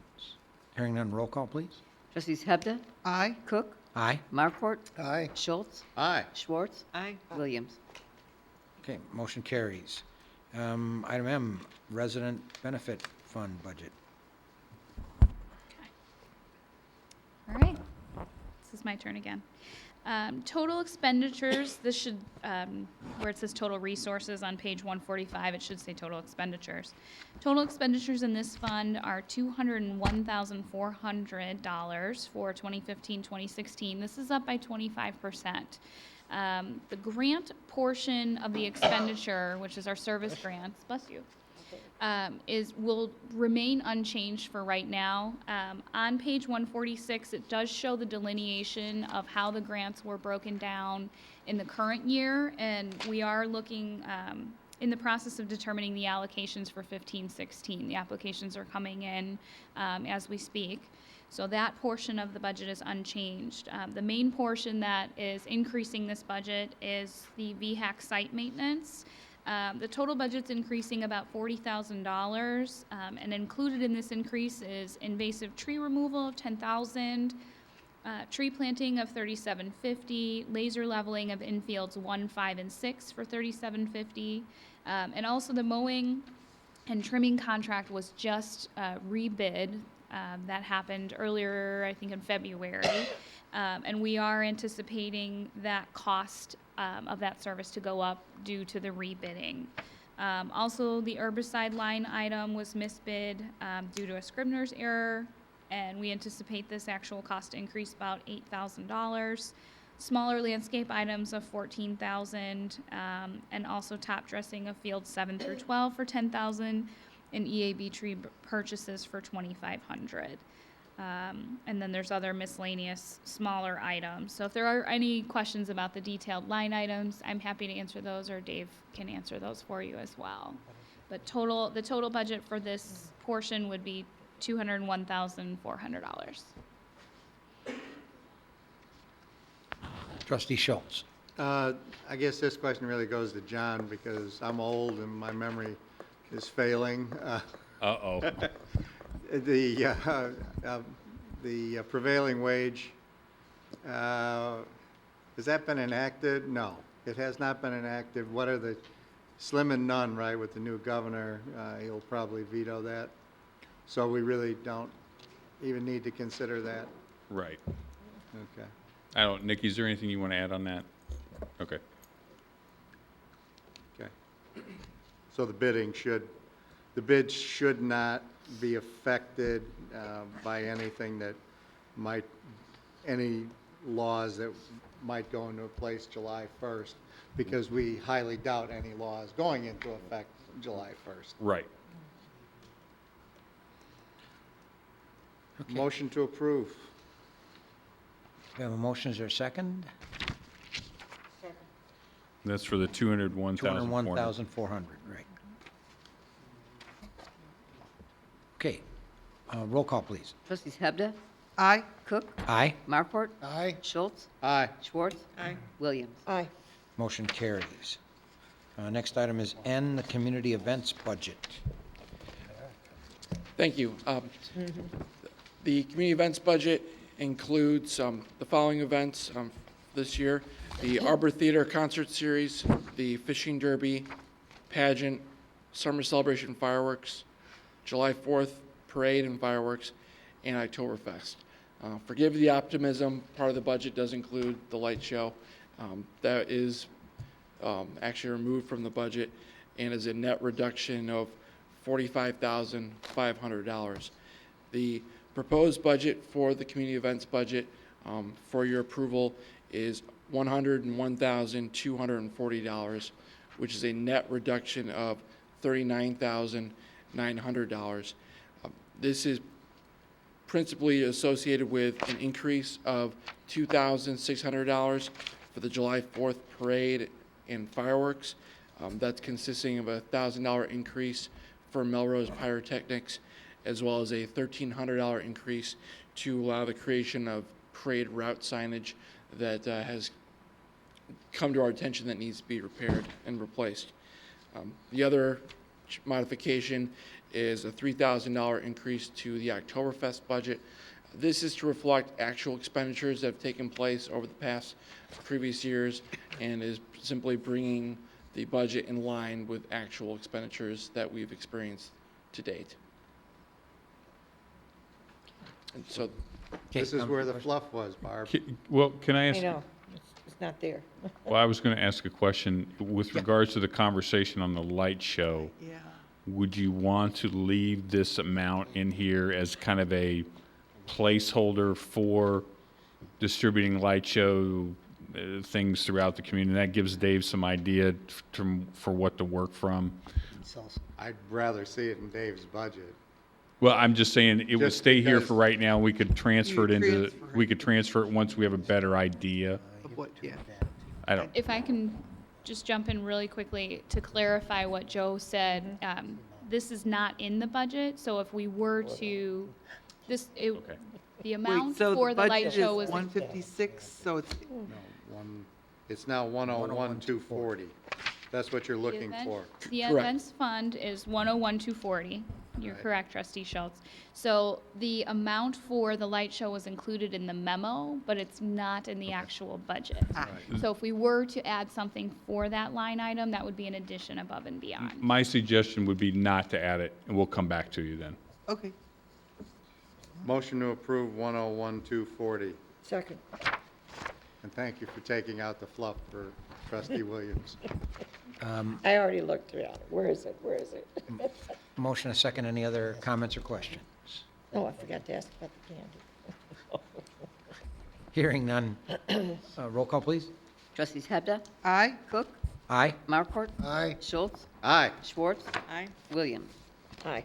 Motion carries. Summer celebration budget.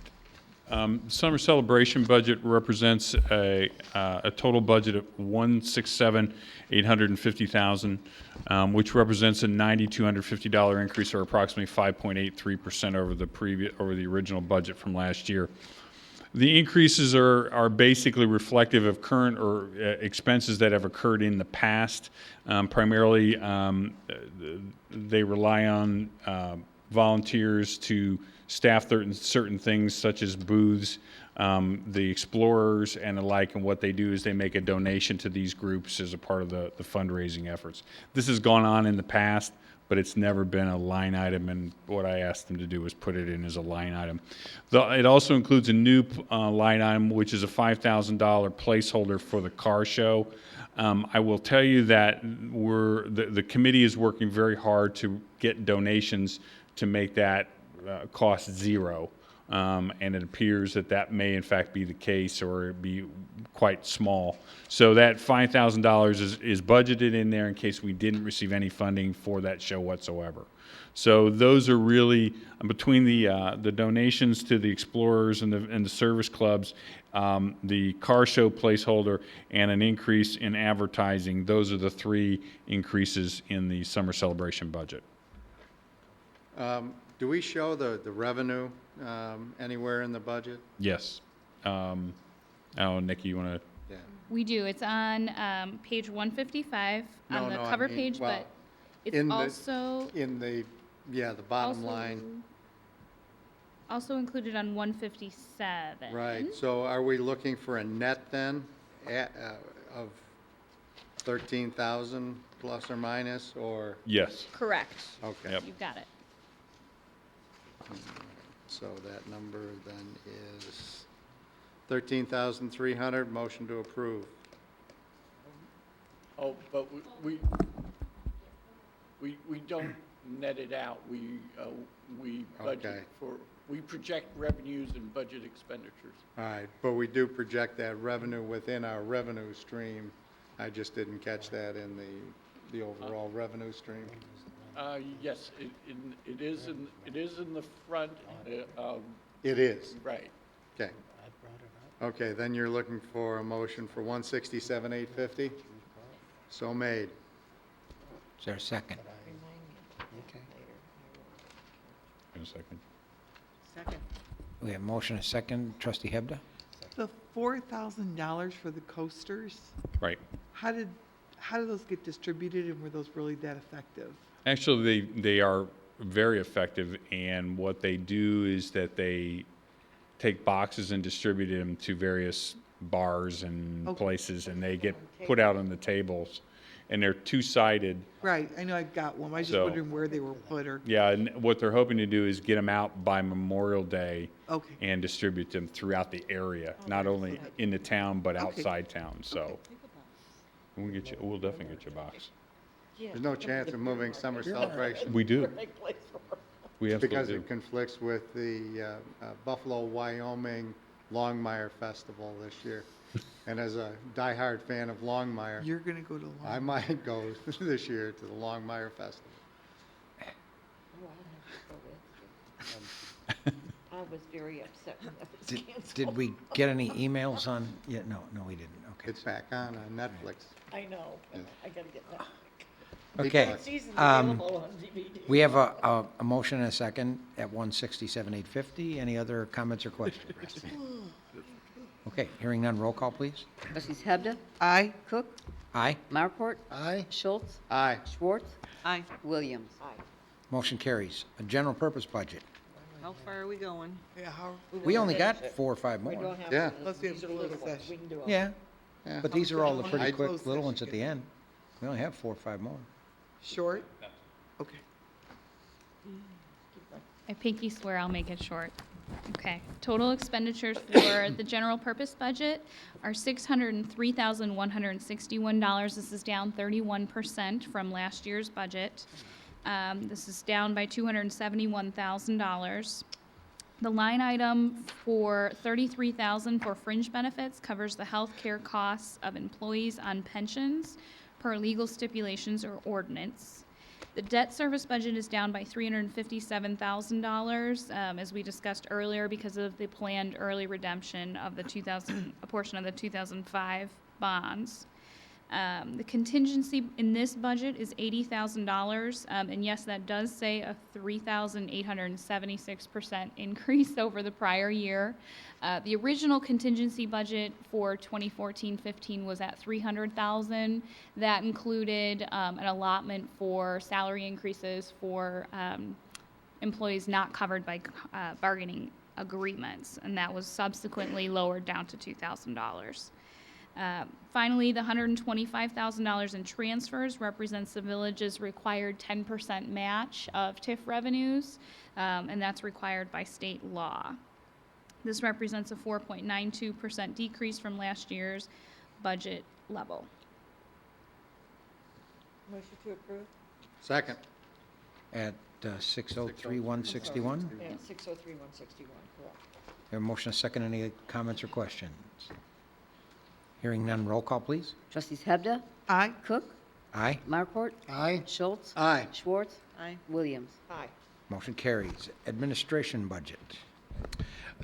Thank you. The proposed budget for the fiscal year 2015-2016 administration budget consists of $2,200,123, which is an increase of $46,382, or 2.15% from the fiscal year. This consists of the general administration, manager's office, finance department, and cable studio. And the administration budget, this reflects an increase of 3.71%, or $5,785. The primary reason for this increase is due to $5,000, which is for the installation of a fob entry door for the glass door by the administration office. What's wrong with the glass door? Aha. Thank you. I've got a question on page 164. Sure. We've got $8,000 in benefits, but zero salary and wages. That is for unemployment costs, Yep. unforeseen. In the manager's budget, the proposal is for $451,788, which represents a decrease of $15,701, which is a 3.36 reduction. This is primarily in part due to a decrease in $20,000, which is reflective of promotional materials that were associated with the light show. That consists of the holiday shopping mailer and the Lake County Visitors Bureau pamphlets that we also distributed that were associated with the light show. Trustee Schultz, if I can just answer your question as well, the $8,000 is for village-wide employees. So it covers the whole village.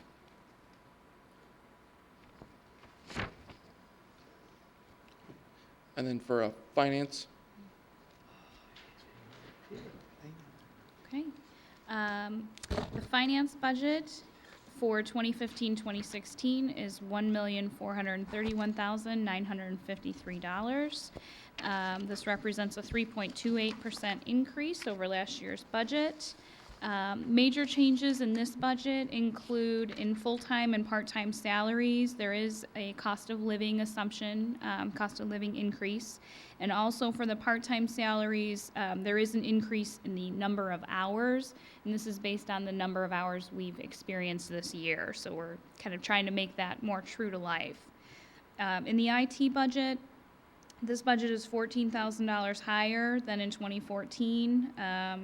The major components of the increase include $4,300 for an increase of backup licenses, which is required for our duplication of our 2 super servers.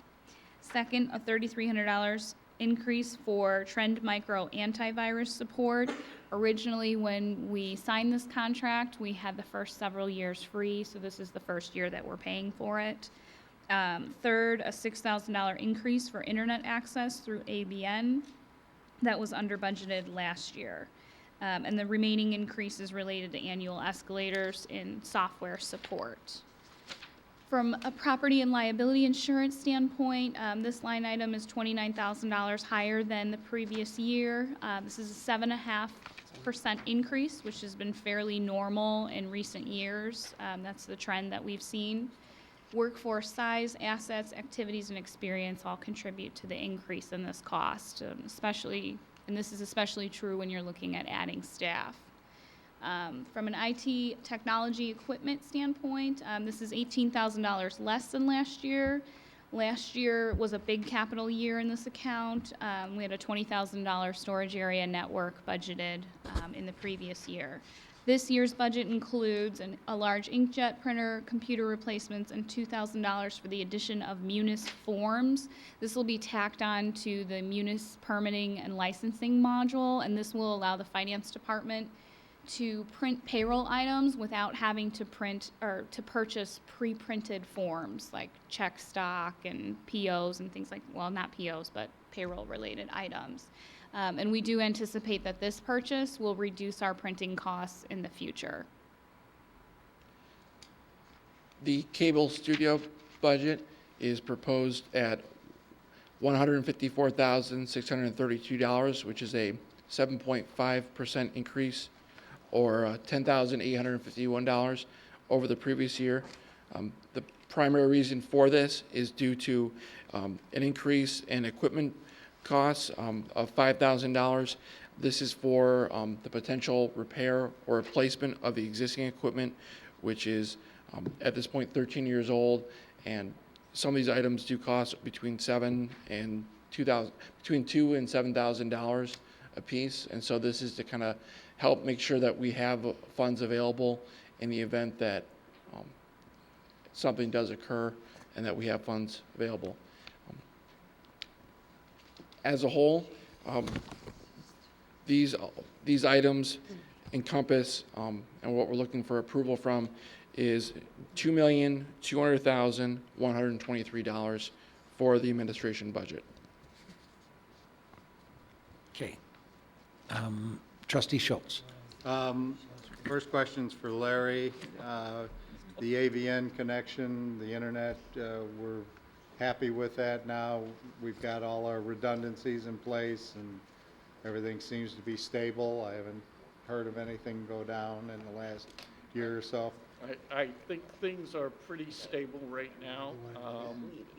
We still have those two T1 lines, and we're actually now going back and forth, since we're not looking at going to a VoIP. we're going back and forth whether we want to trust the technology that Morgan Bouget has proposed, which would be about $5,000, or whether that will add a unknown factor to what seems to be a very stable system right now. So we're kind of weighing that right now. Okay. But right now, it does seem to be stable. We have had issues, but it seems to be stable right now. Okay. Yeah, absolutely. Man, Okay, is there a motion? Oh, With, sorry. with regard to the cable, how do we pay Stewart? I don't see his name here. Is that, Well, he donates. no, Mike's here tonight. Hello, Mike. Oh, it's up there. But, okay, under contract services? Right. Okay. And then, just kind of, the music library, music CDs, I know we have a wonderful selection of elevator music that we play for Channel 4. We don't have to make any payments to whoever that is, AFTRA or the music? we do. I mean, that is the licensing agreement. That's the There's a $400 increase. Okay, That's that is it. That yes. is the licensing, it's not software? correct. Okay. It's for composers and. ASCAP and BMI, yeah. ASCAP has Thank most you. of it, yeah. This will get you some high-quality elevator music. Yes, sir. It's At least it's Play their the fun. radio. Yeah, right. motion to approve $2,200,123. Second.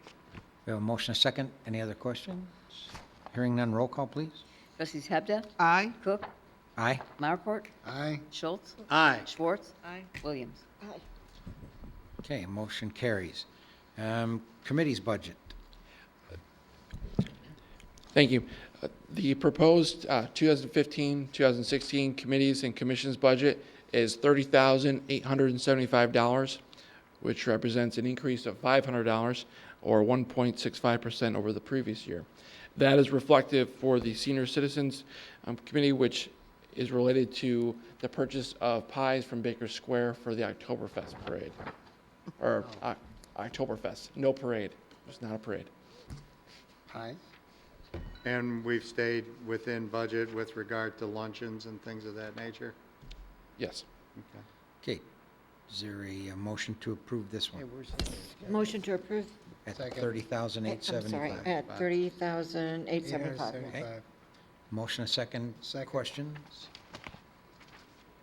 Okay, hearing none, roll call, please. Trustees Hebda, Aye. Cook, Aye. Marport, Aye. Schultz, Aye. Schwartz, Aye. Williams. Aye. Motion carries. Judiciary budget. Thank you. The judiciary budget is for the next fiscal year, 2016, is proposed at $520,000, which is an increase of $167,000 compared to the previous year's budget.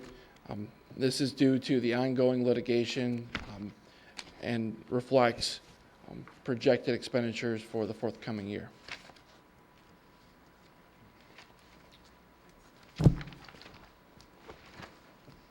Motion to approve. I think I will add that I've been asking Dave for winter to end because I need to make a major transfer to cover some of the resolutions that the board has approved for certain litigation that we're involved in. Right. And so the 353,000 budgeted number is not really a realistic number for where we are this year. What would you say a realistic number is? 800 It's certainly over 500,000. Right. Well, then said what, then 800. the number, so the 520,000 is the number we're going to use then, or? For the So, total. I mean, the Oh, you mean- 520,000 is basically a good continuation of the level of Okay. effort we're doing this year, I guess. Well, we have ongoing litigation with regard to Menards. We have other ongoing litigation. Well, I think, remember, we have one that's going to conclude here Right. with the Supreme Court. Court. And then, Potentially. I mean, there could be a redirect back to the appellate. could be. We'll have to see. Put the dark cloud over your head. And then we have another one that's ongoing right now. Right. and the Menards litigation that's going on right now. So there's three active right now Right. with potentially others, so. Right, Okay. well, I mean, But we'll talk about that. yeah. Yeah, we don't need to talk about that. Yeah. Right. Okay, is there a motion to approve? Motion to approve, At the 520,000. As long as that, everybody feels that's a Second. reasonable enough Second. number. Okay, motion a second. Roll call, please.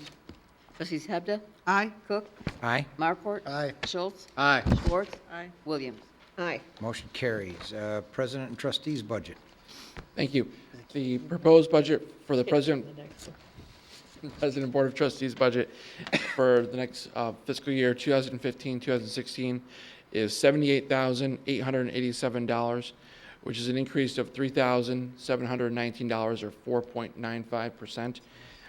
This increase is associated with training and conferences and reflects this current year's budget's expenditures as it relates to various conferences such as IML and other activities. And there is no pay raises in this budget. Is that correct? There's, yes. We get an increase though to $6,000. Motion to approve, Second. 78,887. Motion a second. Any other question? It's just on training and, Okay, roll call, please. Trustees Hebda, Aye. Cook, Aye. Markort, Aye. Schultz, Aye. Schwartz. Okay, that motion Williams. carries. Final item, the tax increment fund budget. Okay, total resources in the TIF budget are $1.38 million, which is a 4.92% decrease from the prior year. Overall, the tax fund, or the tax increment fund, is projected to run a $309,000 surplus. Included in the revenues is a $125,000 general fund contribution as required by TIF statute. We did see that expense in the general fund. Included in the in the budget is a $260,000 principal payment on the 2007 TIF revenue bond. There's also $413,000 budgeted for interest on that same bond. And the 2007 bonds covenants require that an amount equal to 30% of the debt service go into a mandatory sinking fund to call advanced principal before TIF revenues can be used for another purpose. So $201,000 is budgeted for that purpose. For the 2012 Series GO TIF bond, the budgeted interest payment is $162,000. And additionally, there is $26,994 budgeted for TIF interest. It says on the cover letter says the 2007 TIF Police Communications Alternate Revenue Bond, but that has now been refinanced to 2014 GO bonds.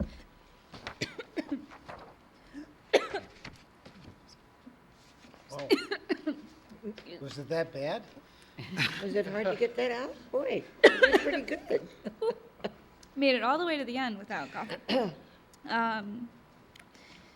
The surplus. That's what Standard & Poor's. The surplus of the 309,000, we will be using that towards future debt service down the road. Those debt service payments will rise in future years, so we are building that surplus on purpose to make sure that we can cover those debt payments. But total, what we're asking for is a expenditure budget of $1,071,211. Motion to approve for $1,071,211. Second. Motion a second. Any questions, concerns? Just a off-the-wall question, you probably don't have an answer, but I'd like to think about it. The vacant land that still remains in the TIF district. Yep. What would be the additional revenue if that were built out in accordance with the plan, the original plan? We could do a projection on that. The problem that we've seen is that the original units were sold at about twice what we think the current Right, units so could be sold. yeah, So that revenue stream is going to be lower. That would be fine. I'm looking for a realistic number, just to We can see what we're work missing something out out. on. Sure. I mean, we've actually had some recent discussions with them, and it appears that that property now is back in play. So we may actually see something come out of that in the next year, either through a transaction and then something coming back before you guys. Okay, so we do have a motion, right? Motion and a second? Motion. Okay. Anything else? No. All right, roll call, please. Trustees Hebda, Aye. Cook, Aye? Markwart, Aye. Schultz, Aye. Schwartz, Aye. Williams. Aye. Motion to adjourn. Wait, Go into executive session. Hang on, trustee Williams had a comment first. I have a comment. And there was I no want to second, so we congratulate can... this board. This is the first time in all the years I've sat here that we did the entire budget in one night. I'm proud of it, and we did not make any changes. So kudos to staff. You did a good job. Thank you. Nice job. Thank you. Okay. Now, Now, entertain a motion to adjourn. go ahead, Yes. second it. Okay, motion is second. Roll call, please. Trustees Hebda, Cook, Aye? Markwart, Aye. Schultz, Aye. Schwartz, Williams. Almost spit my water out. Okay, motion carries. We are adjourned. Thank you and good night.